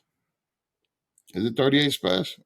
Well, anyway, shout out Lil Ito, because that I think you're referring to that day. You seen the footage of me, Petey, Tony, Cuban, Lil Ito. We were all in the Bronx one day, and we did a record, and we shot a video for it. And yeah, we was talking about doing more stuff, you know what I'm saying? But just never came to, you know? Because I know there was what was that one track? Damn, It Feels Good to Be a Gangster, right? Right. Yeah. Is that the one that you're talking about? Exactly. Yeah, that's what I'm talking about. Mm-hmm. That's the one you see the footage, you know, niggas talking shit or whatever. You know what I mean? As you see, I was mostly quiet. You feel me? Yeah, you was in the background. But you know, not for nothing, but like Tony and Cuba, I think had just like came back together type shit. You know what I mean? If I'm not mistaken, like they had their little issues or whatever, and you know, I think shit was cool. Obviously, shit was cool then. Shout out Mike Beck too, man. Rest in peace, Mike Beck. Rest in peace, Mike Beck, man. That's my brother, man. That's my brother, and he has a lot to do why I fuck with certain individuals. For example, Tony. Yeah, I met him through Cuban, but I also met him through Mike. You know what I'm saying? So that just holds a different, you know what I mean? Mike was sturdy. He stood on shit, and he was a good brother, man. So if he told me Tony's a good one, then Tony's a good one. You know, none of us are perfect, bro. Like, you might hear some shit about me. I doubt it, but we not all perfect, bro. You know what I'm saying? So it is what it is. Let me ask you about that though. Like, how do you? Because you know this industry is filled with politics, right? Where it's like it's hard to maneuver. Where you're like cool with this person, but this person got problems with this person, and then some people they're more serious about like, oh, if you're gonna be cool with me, you can't be cool with that person. You know, how do you navigate that, especially in a situation with like Cuban and Tony Sunshine and Fat Joe? You know what I'm saying? Like that went spilled over into the streets, so it's even more sensitive of a situation. I mean, no offense, like real shit, like real rap. Like when we was running around with Cuban, you know, like wasn't nothing gonna happen to Cuban. You know what I mean? You know, if I'm with you, I'm with you. You know what I mean? If I'm with you all the way. You know what I'm saying? But back to what you just said, like I said, I'm my own person, individual, man, before anything. You know what I mean? So whoever I choose to be with or affiliate myself with, and I do not affiliate with no rats, no child molesters, no suckers, you know what I mean, etc. You feel me? So you can't do that to me because I just don't allow it to happen. You know what I'm saying? It's not, you know what I mean? I get it. Yeah, dude. Listen, I've been part of it. You know what I'm saying? Not me necessarily, but artists I done had where phone calls were being made. Yo, don't fuck with them. Them niggas gonna rob you. They killers. Not talking about me per se, but the artists I had up, you know what I mean, that I was managing at the time, I had been called, and I'm talking about calls being made to some really powerful people in the industry. You know what I mean? So that shit does exist, but it ain't what they make it seem to be. It's just sucker niggas doing sucker shit and, you know, making certain phone calls, talking You're bad talking on about the the blackballing. Right. I'm talking about the blackballing. Gotcha. Blackballing ain't like there's a committee behind the scenes somewhere that you could if you reach a certain tier in this music industry, you could just call them and say, you know what, we don't want this guy in the industry, and they just gonna shut him out. That's not how it works. How it usually works is, all right, you and son ain't seeing eye to eye. If I got more power than you, I'm not a sucker nigga, so I don't do this type of shit. But I seen it. Sucker niggas do sucker shit, right? So what are they gonna do? Hey, yo, my man, yo, yeah. You know, they're gonna have people, you know, powerful people they probably know in the industry. Yo, don't fuck with such and such. You know what I mean? He's this, that, and the third. He might not even say, I don't fuck with him. You know what I'm saying? He's gonna say certain things bad about the dude, you know, or stay away from him. They might rob you, they might do some bad shit to you. You know what I'm saying? Like that's how I've seen it with my own eyes and experienced it. Not towards me. Yeah, it could happen towards me, but you gotta like kind of open that door too. You know what I'm saying? Because at the same time, you could outwork that shit. You feel me? You could outwork it, and there's ways around it, especially now with the internet and the accessibility everybody got. Instagram got like everybody would have to block you. Like, you know what I mean? Like you can't stop somebody. These back then it was a little different, yeah. But like I said, it was mostly that sucker dude doing a sucker shit. You know what I mean? But you know, like also like they don't always even have to say something, just because if people are aware of the situation, they might not want to mess with the person that got the smaller name because they don't want to ruin any opportunities with the person that got the bigger But name, right right? then and there, you just picking a side. You know what I mean? Like, Right. you know, this is business. This is business. You know what I mean? So now, if your interest, if I fuck with you, right, and we got business going on, like we're making money and I'm feeding my kids, you're feeding your kids, and you got a problem with such individual, then I gotta pick a side, bro. Like it just is what it is. You know what I mean? It's fucked up, but 9 out of 10, you gotta pick a side. And that's what these people are doing. And don't be naive to the fact that's what's going on. Don't call, you know what I mean? He's not the person you're talking about ain't blackballing you. He picked a side, bro. Take it. All right, he picked him. So now, you know, if you on it like that, now he on the target too. You know what I'm saying? He a target too then. He picked that side. So since we're talking about the blackballing, how do you feel about what has happened to Cuban in regards to that, since you were there to see a lot of things as well? With Cuban, it was just like I wasn't there. Let's get one thing clear, right? I didn't know Cuban when there's always an incident that gets spoken about. Right. Jimmy's Cafe. Right? That set everything off, right? At Jimmy's, whatever happened, right? I met Cuban a couple years after that. You know what I'm saying? So I wasn't there for that. Believe what I would like to feel and know, like I know myself and my peoples. I'm not going to say that wouldn't have happened if I was around, because that's just talking shit. You know what I mean? Obviously, anybody could get it in a New York minute at any given time. You know what I'm saying? So, but it would have. But let's be honest. But it would have been nice if he had somebody that had his back on that night. You know what I'm saying? Because it was really just him by himself. I'm pretty sure Cuban did. I'm pretty sure he did have people. No, he was only with him and Sunkiss. That's it. And Sunkiss got knocked out or he got punched. You're talking about inside the club that night. Right. Copy. Yeah, he was probably on the shit end of the stick. You know, he probably didn't have who he needed to have with him that night. You know what I'm saying? But what transpired after that, you know, like I know things that maybe you might not know. You know what I mean? Like certain incidences, on how he could have played it a little better. You know what I mean? With certain individuals. Now I'm not talking about with Main Man, you know, who whatever allegedly did whatever to him or whatever. But I'm just saying in general with like the industry. Because I remember Cuban being at certain spots and being around certain people that could have helped him, that could have played his records. You know what I'm saying? But this shit is checkers. I mean, sorry, it's not checkers, it's chess.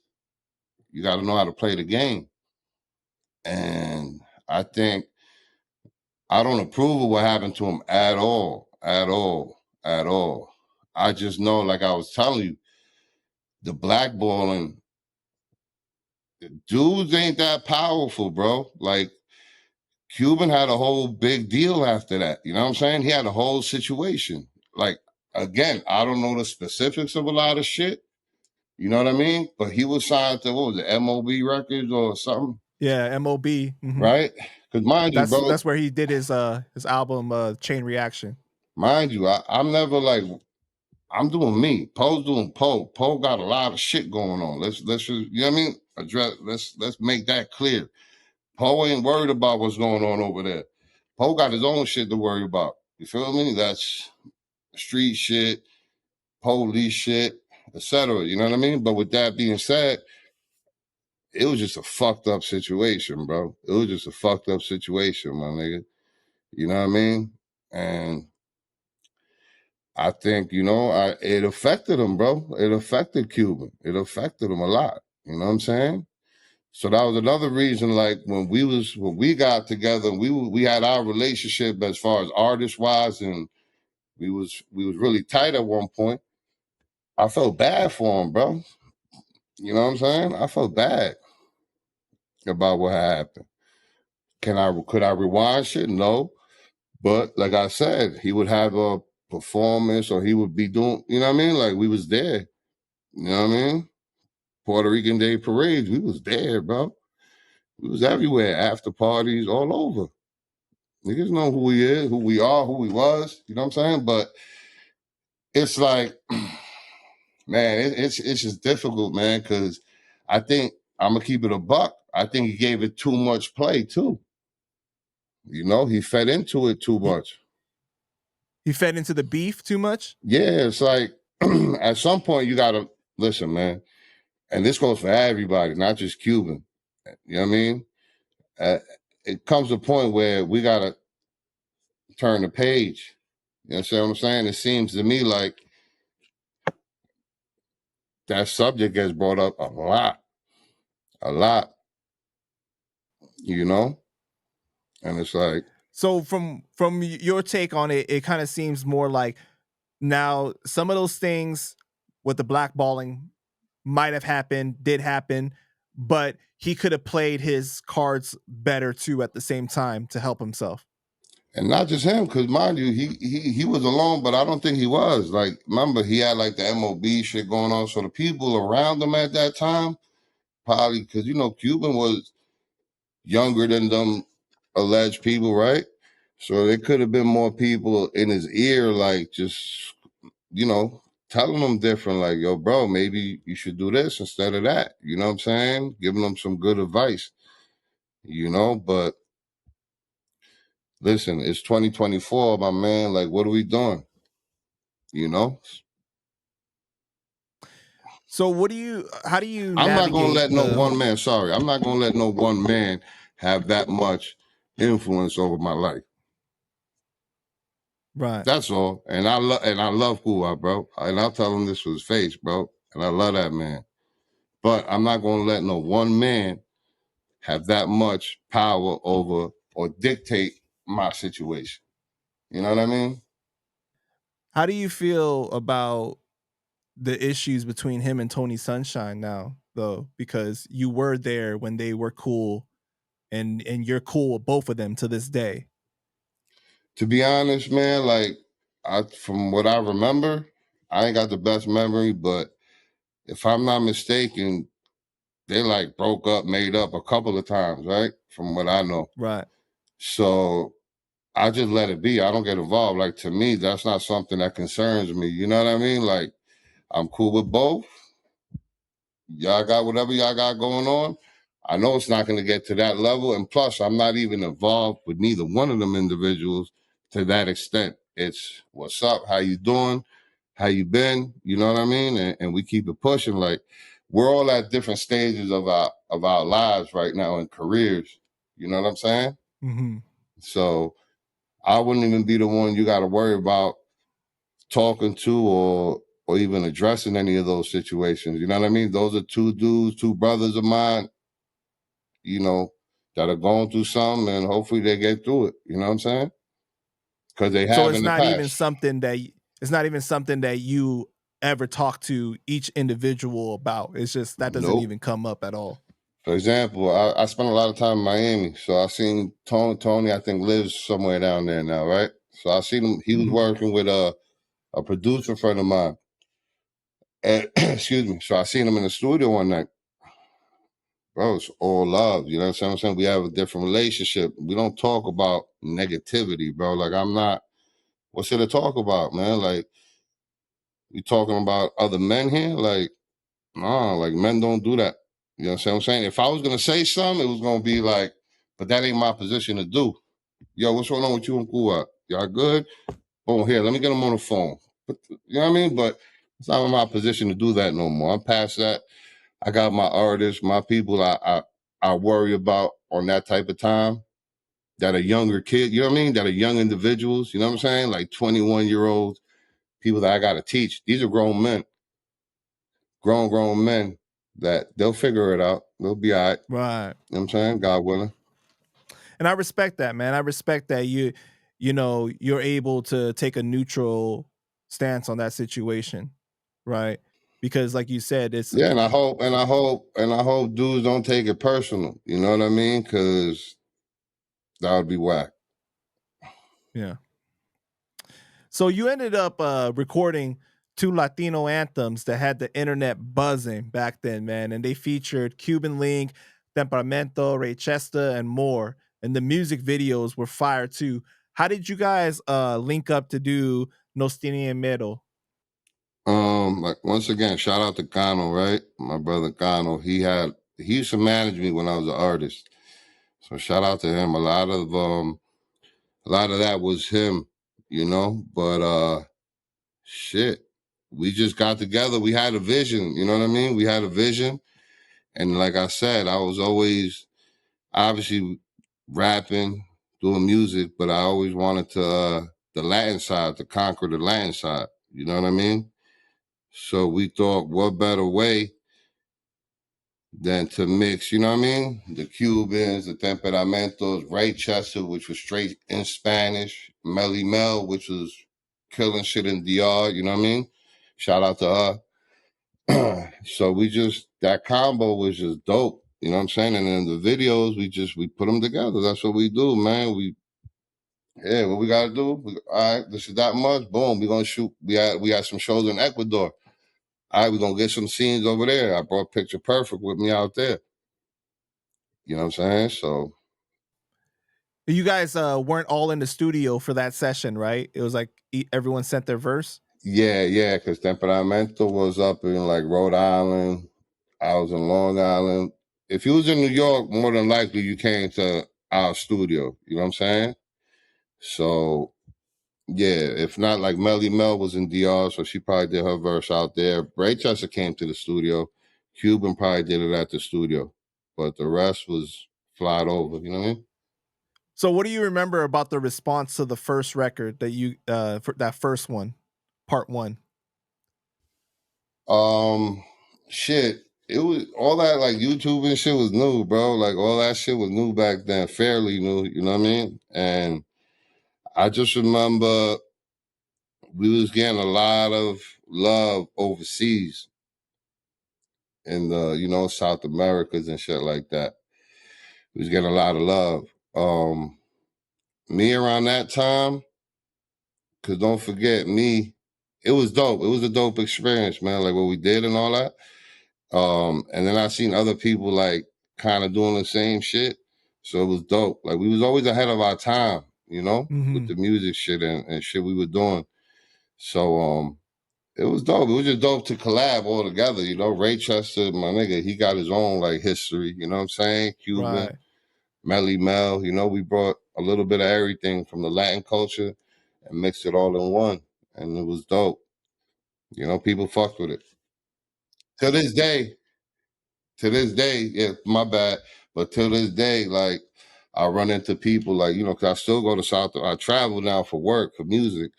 So everywhere I go, like people like, and that's how I know the reach it had. Cause that's the answer for what you just asked me. I didn't feel the impact back then. You know what I'm saying? I didn't see it or feel it. But now these days, when I travel, for example, I'll be overseas at a show and their entourage is coming through and they're, oh shit. Aside from me working, I'm such and such as manager, but they, yo, I remember you from let's say no tiene miedo, nigga. Like, yo, eso estaba fuego. That shit was fire. Y'all niggas, blah, blah, blah. So that's when I'm like, oh shit, like niggas was really listening to that shit, bro. Right. You know? And then you guys reloaded to do the second one, right? Right. And whose idea was it to do the second one? I'm gonna be honest, bro. I want to say maybe Nostra too. Shout out Nostra. Yeah. That's another artist that was on there. I think Nostra was the one out of the original one for the. Listen, Nostra, bro. He was really ahead of his time. Even the way he sung, like the way he spit, like was a real high tone, melodic reggaeton type of shit, right? And I'm gonna keep it a buck. I don't lie, bro. And you got me on this show right here, man. So shit. But I didn't really like it. Right? Back then, I'm gonna be honest, I wasn't fucking with it. I'm like, yo, what is this? Shit is soft, right? Bro, and nowadays, what's going on? All these kids are harmonizing, singing. Right. So my man was ahead of his time, bro. So salute to him on that. And yeah, I think he was, if he didn't come up with the first one, he came up with the second one. You know what I'm saying? Like the reloaded joint. Which one do you like better? I like the first one better. The one where I like the first one better. Why? Why the first one? It was just hard. It was just, to me, it was just harder. You know what I'm saying? Like, it was just more hard. You know what I'm saying? It was crazy though, is that the second one, right? Rick Ross just took that beat to diss Drake on. It was so funny though, because like when I first heard it, I was like, man, I know this beat. Like, where's this beat from? And I kept hearing in my head, yo tu sabe, you know, and I was like, oh, there we go. No Temperamento. You know what's crazy about that? You know what's crazy about that? Look, shout out to my man, you know Benny Boom, the director? Yeah. His son made that beat to the Rick Ross record. Lil Boom, he's an up-and-coming producer. Shout out to him. Follow him. I just spoke to Benny Boom yesterday about that. Wait, what do you mean? So it's not the original beat exactly? He like sampled it? Yeah, nothing to do with me, nothing to do with us. His son is a producer, and he just grabbed the same sample, I'm assuming, and made the beat over. You know what I'm saying? Because it sounds like the same though. That's why I was. It does. It definitely does. But nah, I'm not gonna put that on him. You feel me? Nah, there's no, I don't know. But it's just because I was wondering. I'm like, how is Ross eating off of this right now? Because like, did he? You know what I'm saying? Because he got it on Spotify. He just made a music video for it and everything. Nah, that beat is fire, man. Shout out to I know, man. Lil Boom, man. He killed it, man. You know, listen, that shit happens a lot, you know? Right. So when I interviewed Reychesta, right, he said that you guys were a group, and that was the 326 movement. Was that like what it was? Or was that just like a working group of people together in the same studio? Man, roll the clip. So you and Cuban were supposed to be in a group together? Yeah, with Cano. We had a click. It's called 326 though, you know? I got it right here. Oh, that's the 326 movement, right? Yeah, the music? 326. I got you. You see, I tattoo it right here. Right. But not everybody can have that tattoo and shit. You gotta ask Cano for it. So then what happened though? Like you guys didn't record more music? We had that group 326, so Cano asked me to make a name of the group. So I came out with Los Almaguerras, you know? It's like me and Temperamento, we mentioned that a few times. We did a good project. We put out like a compilation with Los Almaguerra name and everything. But we didn't like push it the right way, you get me? We was like, everybody was doing tours and I was hard to find, you get me? Like, for me to come to the studio, you have to like then call Ray 100 times type of shit, because I was in different studios. Like, I will be in right here, and then 2 hours later, we'll go to another studio. No, this is what it is. So 326, right? 326 was like a rap group, English rap group. Like it was no Spanish involved. You feel me? 326, which was at times considered like we all from everybody from Freeport, Long Island. You know what I mean? Whoever knows Freeport, Port Knox. You know what I mean? They get it in. Long story short, so that was 326, right? That was me, Zay, the people I shouted out earlier. You know what I'm saying? And then we branched off and we did 326 Latino with Cano. Cano, you know, Cano, the Reychesta, we all came up with let's do 326 Latino. That's where you got Reychesta comes in, everybody else comes in, and we started a new wave in Spanish. Oh, okay. And then but the group never like really went like far. You guys didn't do like an entire project, or we were working on one. Cano, listen, the man you got to speak to, even if it's off the record, is Cano, man, because he can answer a lot about this period of time. And he probably got a lot of that music too. Wow. But there was even a group that he mentioned, Lo Armaguerra, like the war, like niggas that set it off, the war makers, the niggas that's war starters, you know? And it's like we had a lot of shit we was about to do.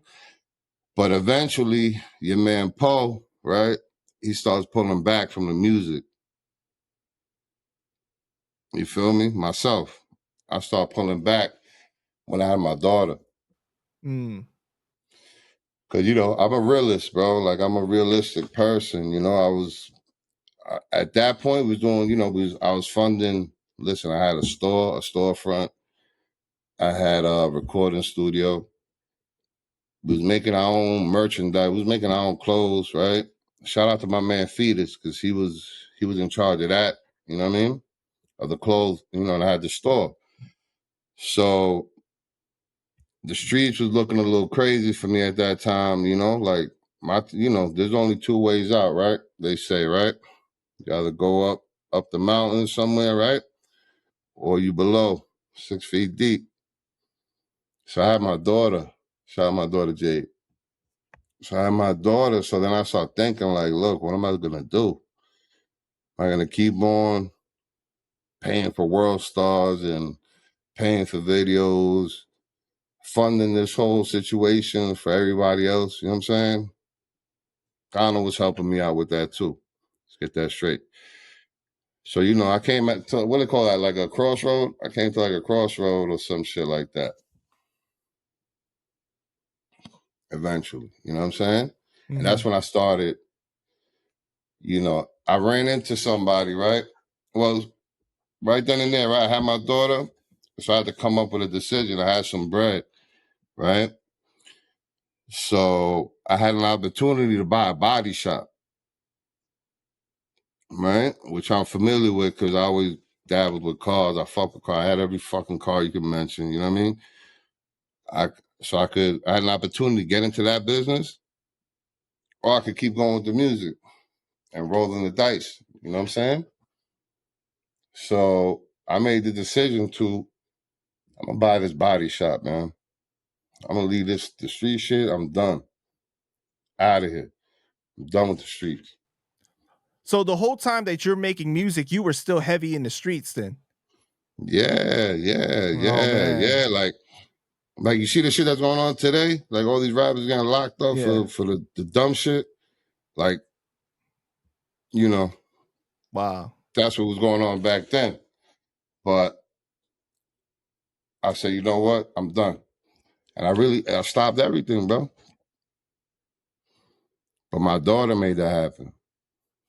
Yeah, man. Shout out to her for that. No doubt. Mm-hmm. I think that you made the right move as a man, realizing that there was more important things than like your dreams as a child, right? Of wanting to make it to that superstardom. You realize like, now I'm responsible for another life. I have to take care of this, you know, the right way. And betting on a sure thing, a more sure thing, right? Exactly. But that's interesting too, right? Because with that being said, right? So that happens. I buy the shop. It's called Next Level Auto Body, by the way. Still up and running. Shout out my partner Kiko. You know, oh, you still own it? Yeah. Dope, man. So the plan was, I'm gonna do this, get this shit up and running, and then I could always get back to the music. But I'm gonna do it not as an artist because I was already 30. You know what I'm saying? 28, going on into my 30s. So I'm like, this is a young boy sport. I know that. he might know, everybody might know that, but they might not accept the fact, right? But I accepted it. And I said, I'm going to regroup and I'll be back. You know what I'm saying? I'll be back in a minute. And that's what ended up happening. Let me ask you, man, with the 32 Music YouTube page, right? Because you guys got a lot of like 326, yeah. You guys got a lot of older stuff on there. Do you manage that page? Yeah, I'll be honest with you. Do we? Nah, I don't manage the page. So I think Kano got access to that. Man, because you guys I gotta go see him. He owed me some bread. Yeah. He owed well, I some don't bread. know. Is it monetized? But I mean, like you guys. Nah, probably ain't. Yeah, but you guys definitely could have made a lot of bread on that because there's a lot of good views on there, man. There was this one record I had, man, right? It was called King Blood. Right? It got taken. Well, I think it had reached, this is years ago, it reached 1 billion and over. And then it got taken down one channel. But every time it got put up. Wait, it reached 1 billion? No, 1 million, sorry. 1 million when 1 million was like 1 billion, you know what I mean? Right, Back then. But no, I said million, sorry. And this is one record talking about the nation, you know what I mean? I don't know if you ever heard that record, but it's still up there on YouTube a lot. People just repost it. And that record, every time somebody would put it up, it would go crazy. Like the last time it'd be doing, you know, now it ain't nothing, but back then people would repost it. That shit would do hundreds of thousands like nothing, bro. And it was a real positive record about the nation. You know what I'm saying? And shouting out certain individuals. And see, man, like you got to listen to it. You're very intuitive because you already knew where I was about to head with the next question already. Okay, but before that, I wanted to say though, YouTube was different back then because not everybody was trying to be a creator. You know what I'm saying? So like there was like less options. Now it's just so diluted. It's just like, you know what I mean, oversaturated. It's just too much, right? Where, you know, like a lot of times when you get presented with too many options, it almost gets boring. It's like you just like, it's like paralysis. You don't even know what to choose anymore. You know what I'm saying? It's like if you ever like scroll through Netflix and you just kind of like, man, I don't know what the hell to watch. Like it's just too much, right? But yeah. But I think that there was like during that time period, there was a little something more, I don't know, innocent or just like just different and better about YouTube, right? That's why like a lot of people were able to get crazy views, man. Like because we ain't seen nothing like it. You know, when you guys came together with this big collaboration, all these Latino artists coming up at the time, Temperamento was blowing up, Reychesta, everybody, right? It was like, and it was like a different way where you were like making it outside of the record labels now. You know, it's like almost like the viral, viral since, you know, point. But you know why that was happening? Because at least for myself, I could speak, I wasn't pressed for money. You know what I mean? I was doing it out the love. We was doing it out the love. You know what I'm saying? And probably everybody else too. But, you know, I ain't going to say names, but I know certain individuals was waiting for that bag to drop too. You know what I'm saying? But that was out of my hands. We would supply certain things and certain tools to get shit out there and done.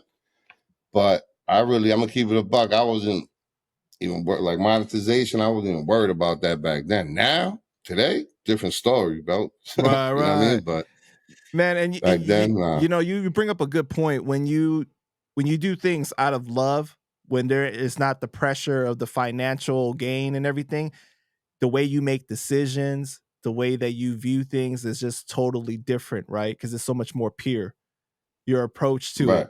And I feel like because now everything is just monetized content, everything is all about making money off of it, right?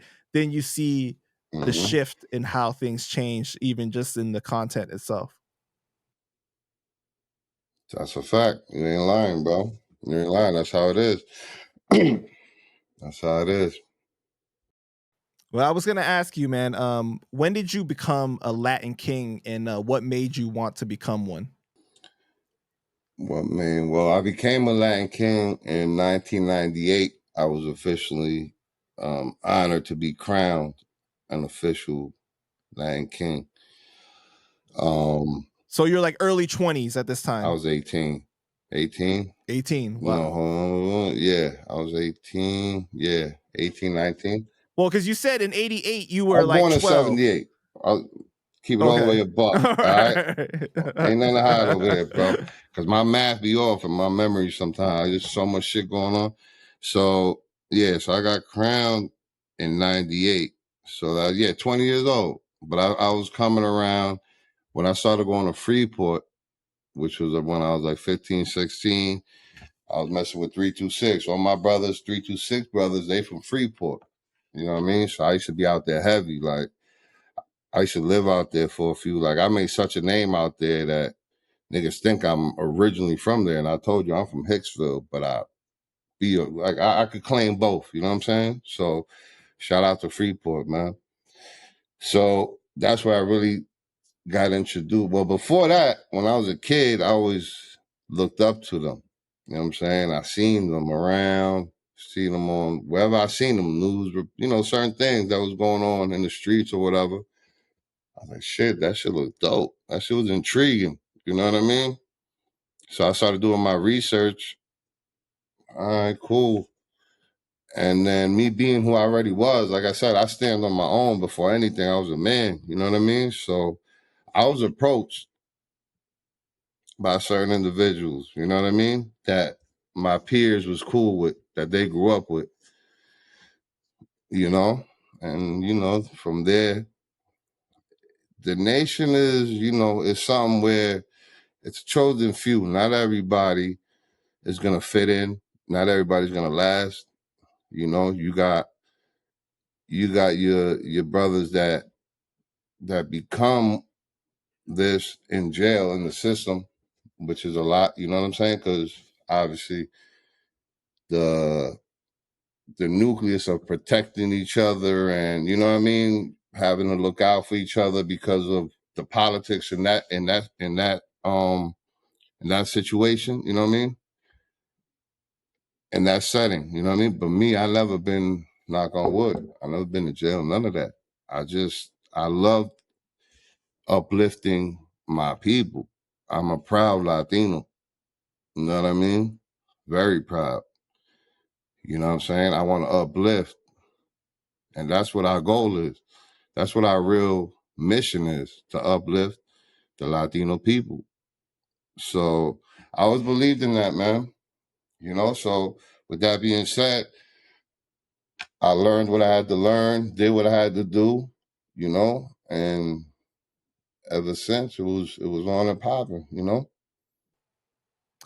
Yeah, man. I know there's a lot of positivity with the nation, right? And I've interviewed some brothers and sisters, and they all speak about the knowledge that comes with being a king and a queen, right?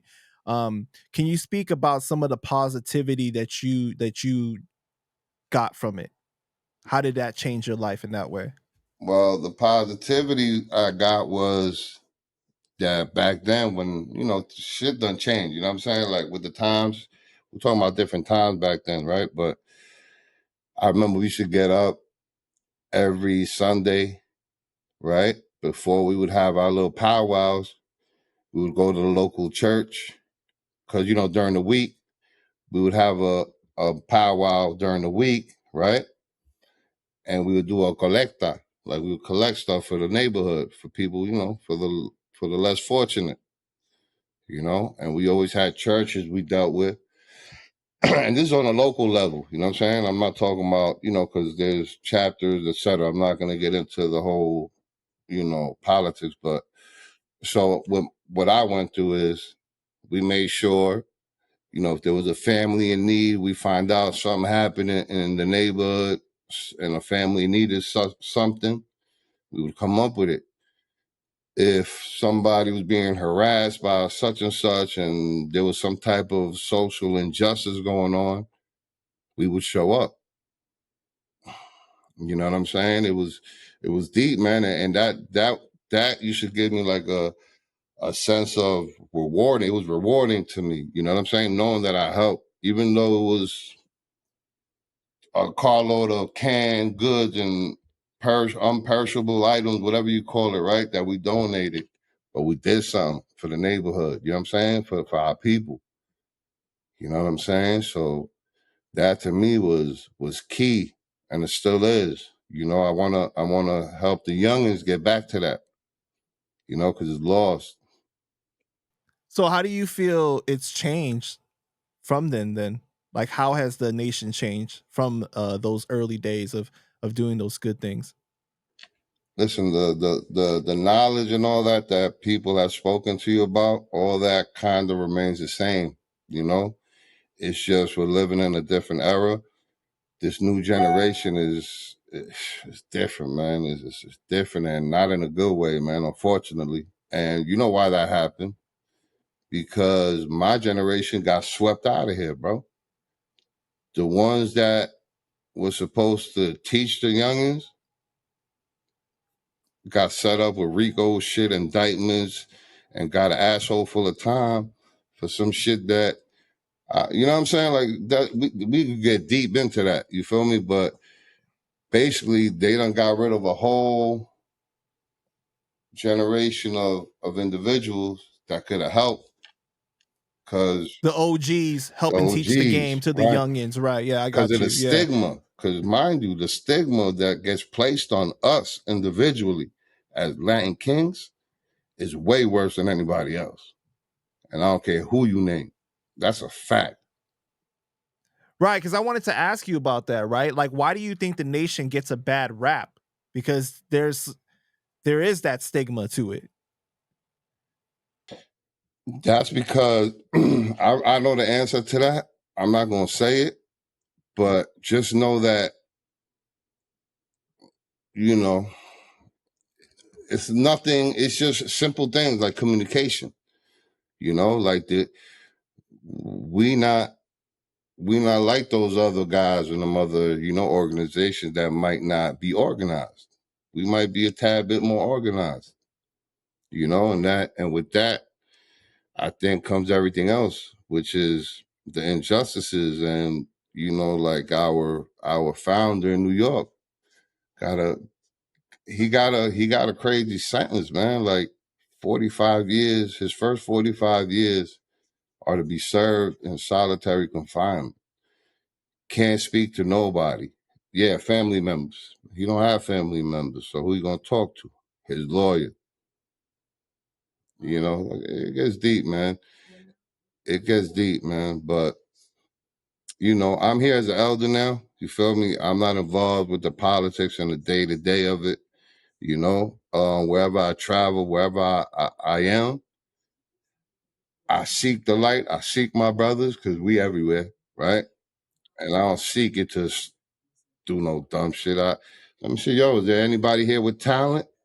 Or does anybody want to learn the music industry or the car game? Because we got shops. So if y'all want to work, I can help y'all out. But you got to be ready to work. You know what I'm saying?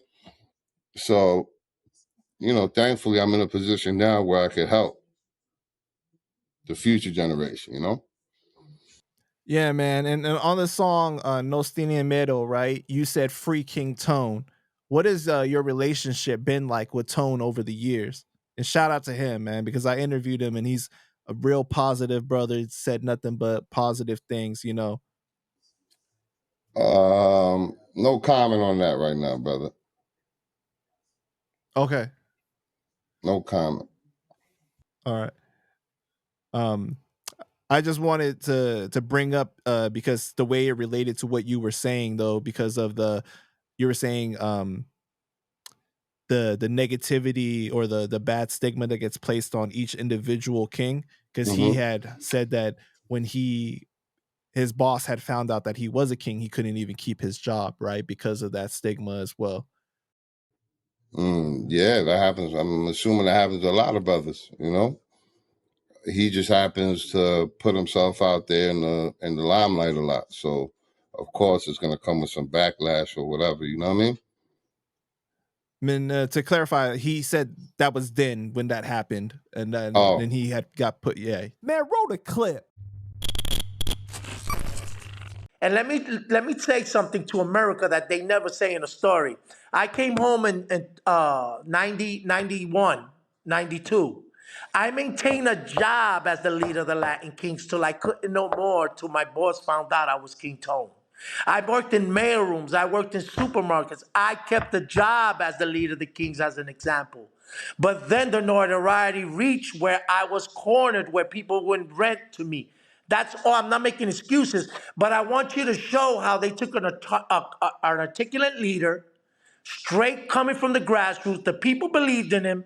Instead of investing in him and teach him how to become a greater leader and empower his mob, they pushed him into a corner where he had no avenues, and pride comes before a man's destruction.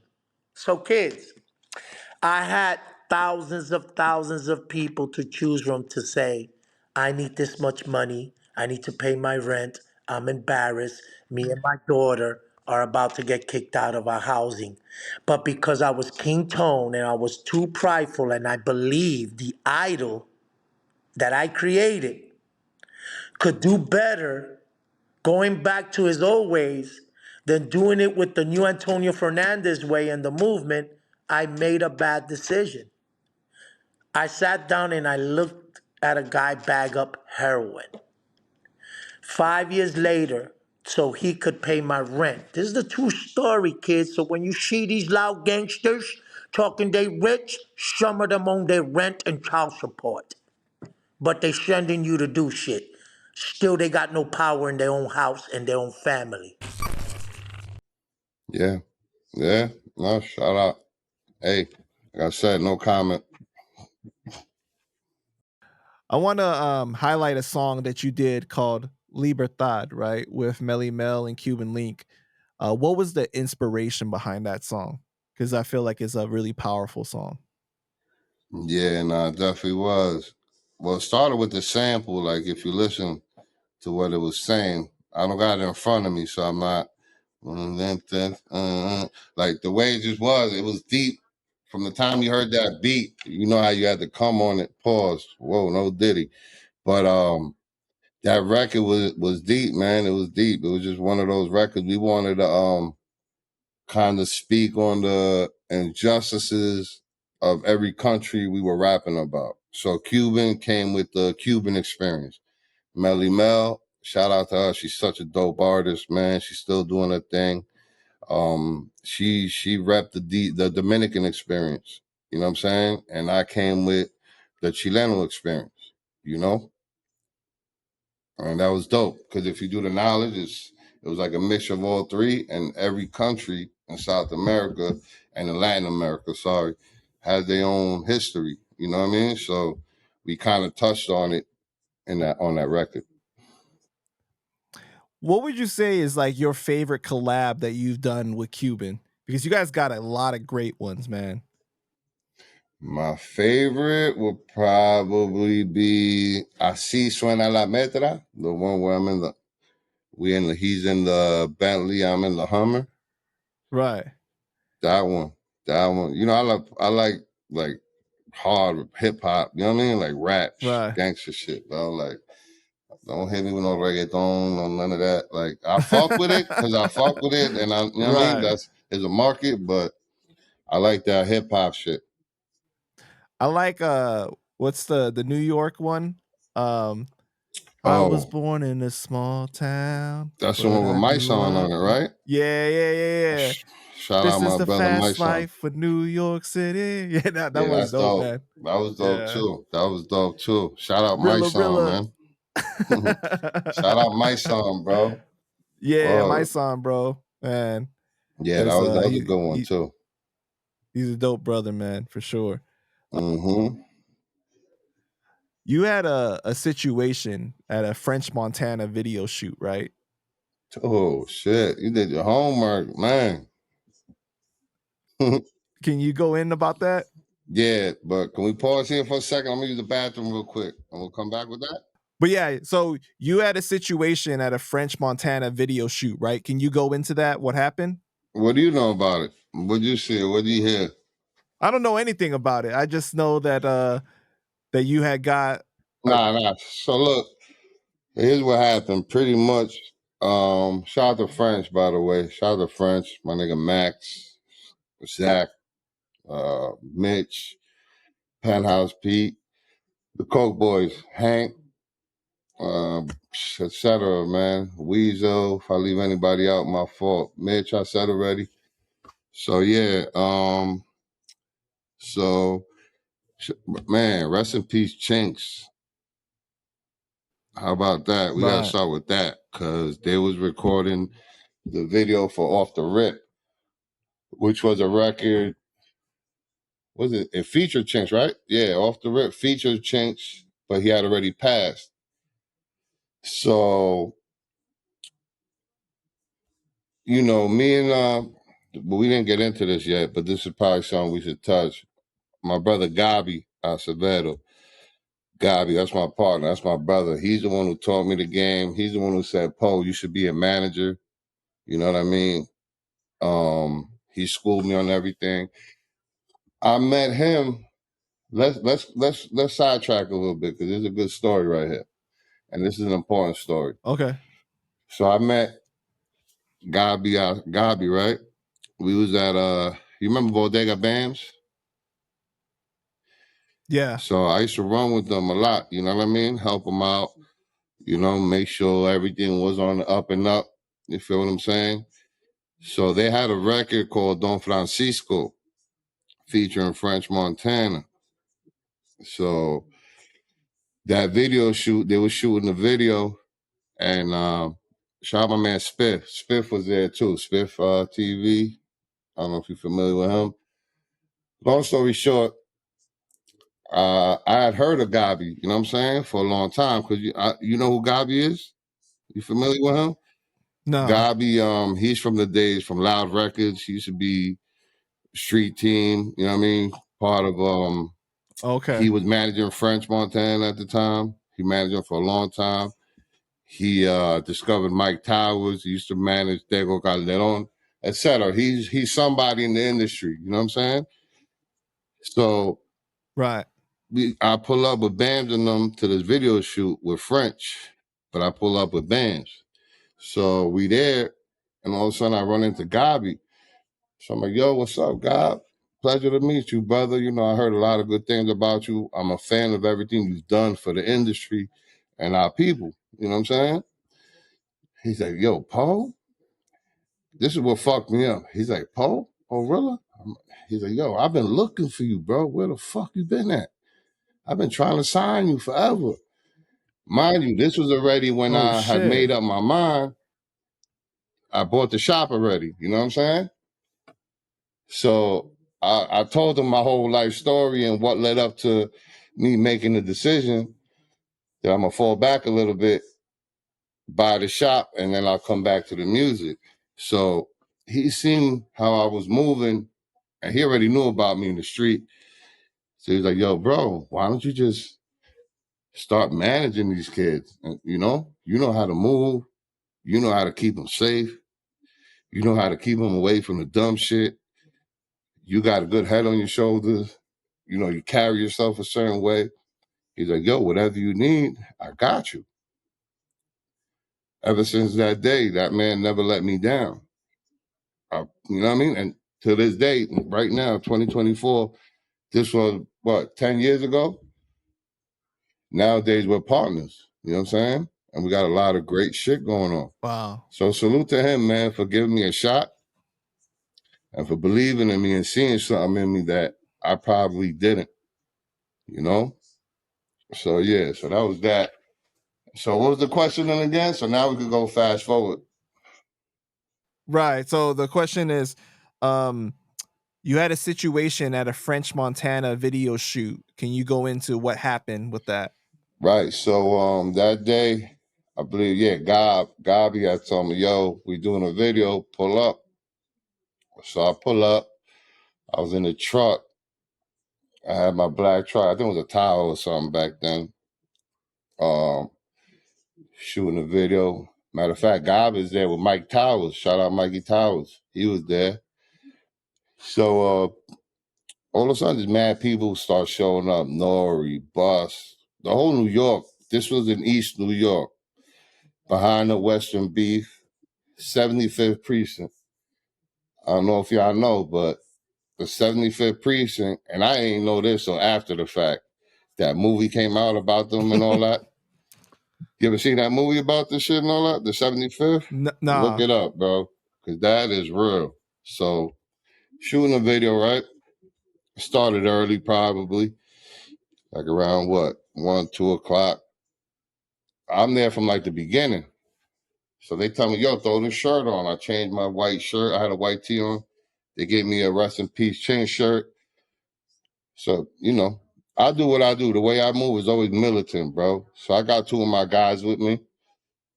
And I'm just making sure French is good the whole time. My eyes always on French. You know what I mean? So everybody saw, a lot of New York individuals start showing up. Dory, Bus, street individuals, etc. Long story short, all of a sudden, that shit gets rushed. Police. There's only one way in. It was like a dead end. It was like the back parking lot. There was no way out. Just like an open gate where that's how we got in. And then, yeah, that was the only way out. All of a sudden, wow, niggas start tossing shit. Blah, blah, blah. I start hearing click, click, click, click, shit in the floor. Mind you, my truck was being used as the audio for the video. I had all my doors open and the music blasting. So the playback was my truck. You know what I'm saying? So the cops come to me and they're like, yo, can we search your truck? I'm like, yeah, go ahead. I don't got no problem. I don't got shit. You know what I'm saying? They search it. Nothing in there. Cool. All of a sudden, a cop comes and he stands right next to me. He's like, yo, what's this on the floor? I look. I'm like, yo, it's a bag. I said, it's a bag, like a plastic, you know, like a black plastic bag. I said, it's a bag. It ain't mine. It's a bag. He's like, what's in the bag? I said, I have no clue. Like I said, motherfuckers was tossing shit. You know what I'm saying? Before, you know what I mean? So I guess where I was standing wasn't the ideal place, right? So I said, yo, I don't know what's in that bag. I'm like, why don't you tell me? Long story short, there's a gun in the bag. Allegedly, right? So what do? I'm like, shit. Long story short, you know, Gabi comes to talk to everybody, like even French. Yo, he ain't do nothing. What y'all doing? Y'all bugging. Even Nori, you know what I'm saying? Like me and Nori to this day, when we see each other, that's the first thing he laughs at. Like, yo, bro, remember this, that, and the third? You know, we just start reminiscing. They locked you up at the video shoot. Whatever. So my thing was, I knew it wasn't mine, right? So I'm like, yo, I start talking my shit right away. I called up my lawyer while I'm in the back of the car, the cop car. I'm like, yo, listen, man, they got me. They're trying to say this gun is mine and it ain't mine. Get your ass over here. Do what you got to do. Call them up. Do what you got to do. You know what I'm saying? Do your job. So they locked me up, though. They take me, well, not just me. They took like 7 people, you know what I mean, for possession of firearms. Just so happened mine wasn't on my person. It wasn't mine. Sorry. What I just said was not mine, but what they were charging me with was on the floor. So when I started telling my arresting officer, I'm like, listen, bro. I said, yo, you better do your fucking due diligence. Check the fingerprints on the gun, on every single bullet, on that bag. And I bet you don't see my shit. And that's going to be your job. Because I'm coming for you guys.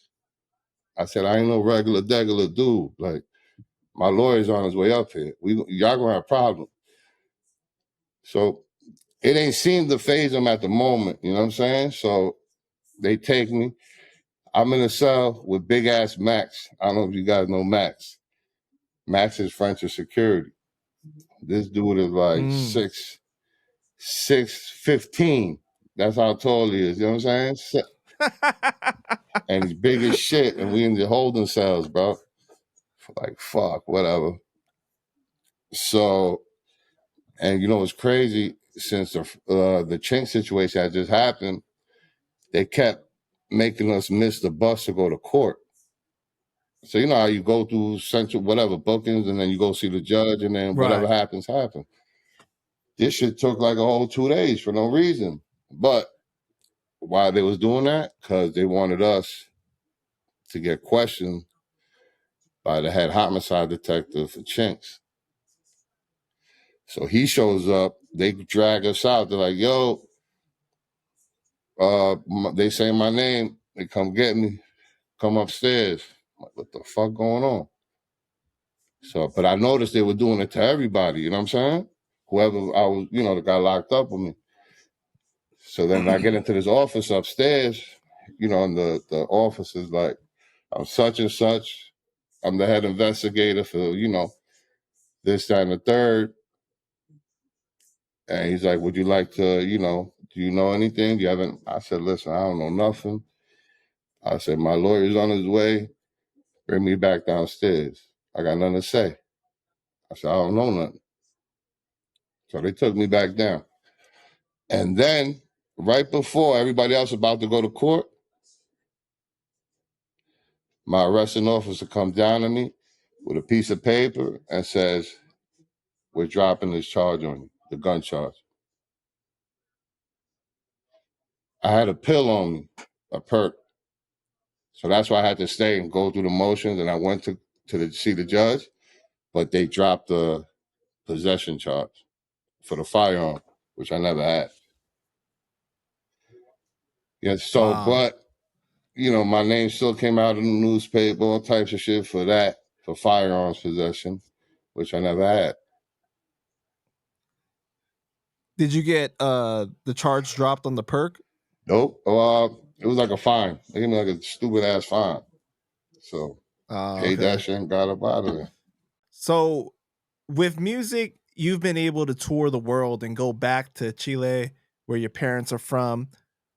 What has that been like for you? I know you were there when you were a child, but to do something that involves your dream and go back there has to be like a powerful thing, bro. Yeah, it's crazy you say that, bro, because I was out there with Gabi too, because we blew that shit up over there. Like we got, Chile is a whole different market right now. It's like if you do your research, the country that consumes the most Latin music is Chile.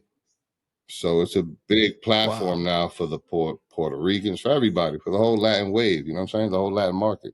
So yeah, back to what you're saying though, I've been there maybe like 7 times since I've been working. No, like 6 times since I've been, doing what I'm doing with the Latin side of things. And yeah, bro, that was definitely a thought that came to my mind. Like, yo, how crazy is this shit? Like, don't get it twisted. I was always looking for that one Chileno artist that had it, and I found him. You know what I'm saying? But it was years later. Like, this just happened like 5 years ago. You know what I'm saying? So, like you said, being out there and just thinking about that was crazy. It was dope. I'm like, damn, I'm back here where I'm from, making something out of it. You know what I'm saying? Working. I'm out here working. You know what I'm saying? We did a concert we did one of the things we did was, matter of fact, 2 of them. 2 concerts with 17,000 people each. You know what I'm saying? Like we produced it. You know what I mean? And we've been very successful. But as an artist, though, like you were going out there to perform, though, right? Right. Different era, though. Different era, different game. But you were performing like even like for like the prison for kids, right? That was in Ecuador. Oh no, shit. No, that was in Chile. You're right. My fault. Yeah, you're right. Yeah. Yeah. Shout out my brother Saturno. My man Saturno. He's like like my age. You know what I'm saying? He's more closer to my age. And he was an artist. He is an artist. And he invited me out there. And I had a little wave already. So yeah, we did some shows out there. And while I was out there, we got the chance to go perform. Over there, they have something called Sename. It's like the youth jail, like where they bring the youngins, where they lock them up. Youth camp, not camp, it's jail. So yeah, I said, hell yeah, I want to go. They asked me, yo, you want to go? I said, hell yeah, we in there. So we went. And that's what you're seeing. Yeah, because in the video, you was like, man, it's like a real joint. Like it's not even like a, I ain't gonna lie, but like some. in that interview, I was feeling it. You know what I'm saying? Like that shit touched me. You know what I mean? Like being back in my country and being able to do that was overwhelming a little bit. You know what I mean? And but to see how far music could bring you, you know what I mean, and how it could help those kids in that moment. You feel me? Like it was dope experience. Yeah, but I bring that up because you're touring South America. This looks like success, right? Right. Where does it go to the point where I'm not making enough money to sustain myself in the future for music as an artist, so that you decide like I'm gonna quit music then, as far as the rapping side? Cause don't forget, back then, right? The only way of making money was either niggas was doing it out the trunk, printing up 1,000 CDs, right? Which we did. We brought mad CDs to Chile and shit like that. But what we realized quick was they ain't had the funds for that. Like over there, it's different. They don't consume music the way we do out here. Even nowadays, right? I'll compare it I'll give you a quick example. Out there, the biggest platform is YouTube. Why? Because there's no subscription. You don't got it's free pretty much. So YouTube is big, it's huge. Now you got Spotify's Apple Music. Spotify, obviously is free too, but it comes with the ads and shit. You know what I mean? But so yeah, with that being said, I didn't have a deal. You know what I'm saying? I was Me Records, you know what I'm saying? Me and my peoples, like we was funding everything. Yeah, we got paid for the shows.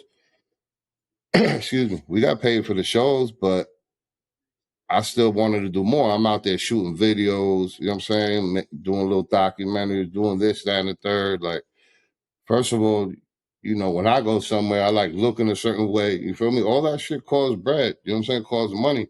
It's not like I had a budget. It was just like, all right, here, how much is that? How much is this? How much is that? You know what I'm saying? And we didn't have shit all the way organized to where the YouTubes was monetized and shit like that. What was big back then? SoundCloud, you know what I mean? Like, I'm talking about like digital, you know what I'm saying? Oh man, you SoundCloud. Like, yeah. You know what I mean? So like basically I didn't have a deal, so it didn't make sense for me because I was shelling out, I was dishing out all the bread. Plus I had an overhead to maintain the studio and all that, you know what I mean? So yeah, I made it look good. That's, that's what we do. But the return, the ROI, return on investment wasn't there. Right. Yeah. So do you ever miss rapping though? Because you was nice, Poe. Thank you, bro. But to be honest, I've tried here and there. Like people like, yo, rap, you should, you know what I mean? You should hop on a record like on some bird, like I don't know, niggas be saying dumb shit like, yo, like Birdman jumps on shit with Lil Wayne every now. Like I done tried, bro. Don't get it twisted. I done tried, but I just think I done shut that shit off so much in my head that it like blocked it. Cause you know what I mean? That creative side, like don't get it twisted. When I'm in the studio with my youngins, like my artists nowadays, I help a lot. You feel me? And that's from the experience I had. So Or do you that's mean like as far as like ghostwriting, or more of like the arrangement of the song and little ideas and stuff? I won't say so much ghostwriting, but arrangements, ideas. I think So you like should producing then. Yeah, executive producing. You're being like a producer. Yeah. Like I can help out a lot with that. And that's because of all my time in the studio with my peers. You know what I'm saying? So that's pretty much my outlet now as far as creativity and like my creative side. It's that. You know what I mean? So no chance of you coming out of retirement, huh? Never say never. If that bag is bigger, but I wouldn't even do it for a bag. I just, you know what I mean? But right. No time soon. I'm happy with what I'm doing. So what is it like for you as a manager instead? How do you like that? Man, I love it. Depends, you know, a lot of times, shit, depends who you're managing, you know, which artist you're talking about. Cause, you know, I got my ranges, man, I manage AR Ab to, you know, to Juliana Sosa. Now, compare the two, they have nothing to do with each other, like nowhere near each other. You know what I'm saying? So, you know, like you said, I'm kind of like a chameleon. I could like, you know, move around freely wherever I want, you know what I'm saying? But I love it, bro. I love it. You know what I'm saying? I love it. Yeah, when I see you talk about it, it seems like you love the business side of it, like being the person behind the scenes making things happen like you always did before, but that's like really your main focus now, right? Because now you don't have to worry Now I about figured out. writing the raps and all this stuff. And so you got more time to focus on doing what you're really good at, you know. Right. Not that you weren't good at rapping, but Exactly. you know, it's like No. You're absolutely right. That's what it is. You know what I'm saying? Like now I know how to get to the money. Now I know what I need to do to, you know, get the artist from point A to point Z. I know how to do that. You know what I mean? I've done it. You know what I'm saying? So, and in not every genre, but I could do that with a rapper from, for example, I could do it with an artist from New York that spits in English, rap, you know, the thing that these, you know, sexy drill, what these kids are doing now, to a Latin artist that does reggaeton and other types of music. You know what I mean? So in that sense, I'm very broad. You know what I'm saying? Free ad, by the way, free the whole OBH, free the men. You know, they working on their appeal. Free Low, you know, like I was managing AR Ab and Dark Low, like that when they went down with their situation, that was like another like eye opener for me, like another change in my, not gonna say change in my career, but it made me see something and it hurt me, bro. I ain't gonna lie, because when I manage somebody, I really, if I gotta fuck with you to manage you. You know what I'm saying? yeah, so you view them on a deeper relationship. It's not just about the money. 100%, bro. I speak to them to this day, you know what I mean? Take care of them, you know? So that should kind of, and plus, and to know that you was right there, like literally, we had just did a deal for undisclosed amount for OBH Records, you know what I'm saying? Like literally 2 weeks before the feds came and got them, you know what I mean? So we was about to be out of here, and then that shit gets taken away, all the hard work, you know what I'm saying? It's like, fuck, all right, I've been here before. Let me regroup. What was your reaction when that happened? I mean, I ain't gonna say niggas ain't know something was going on, cause you know, but like I said, that shit crushed me, bro. As a, you know, that shit fucked me up. I ain't gonna lie, that shit fucked me up. Yeah, That's my man. It's bro. unfortunate. That's bro. Like, you know what I'm saying? Like, aside from business, like I done slept at his house. He done slept at my house. Right. You know? All right, Poe. I just want to thank you for your time, man. Is there anything else that you want to say to the fans before we go ahead and wrap it up? Shit, Freedom Man. Follow my new artist, Rari, Run It Up. He coming, you know what I mean? From Long Island, he fire. Rari, Run It Up. Follow him. Follow Lil Boar out of Chicago. You know what I'm saying? And Juliana Sosa, Pablo Chile, etc. Man, salute to everybody out there supporting my peoples, you know, and I appreciate you reaching out to me, bro. No doubt, man. I appreciate you, bro. We do this again. We'll catch up again. I'll let you know where I'm at in a couple of months. Yeah, man.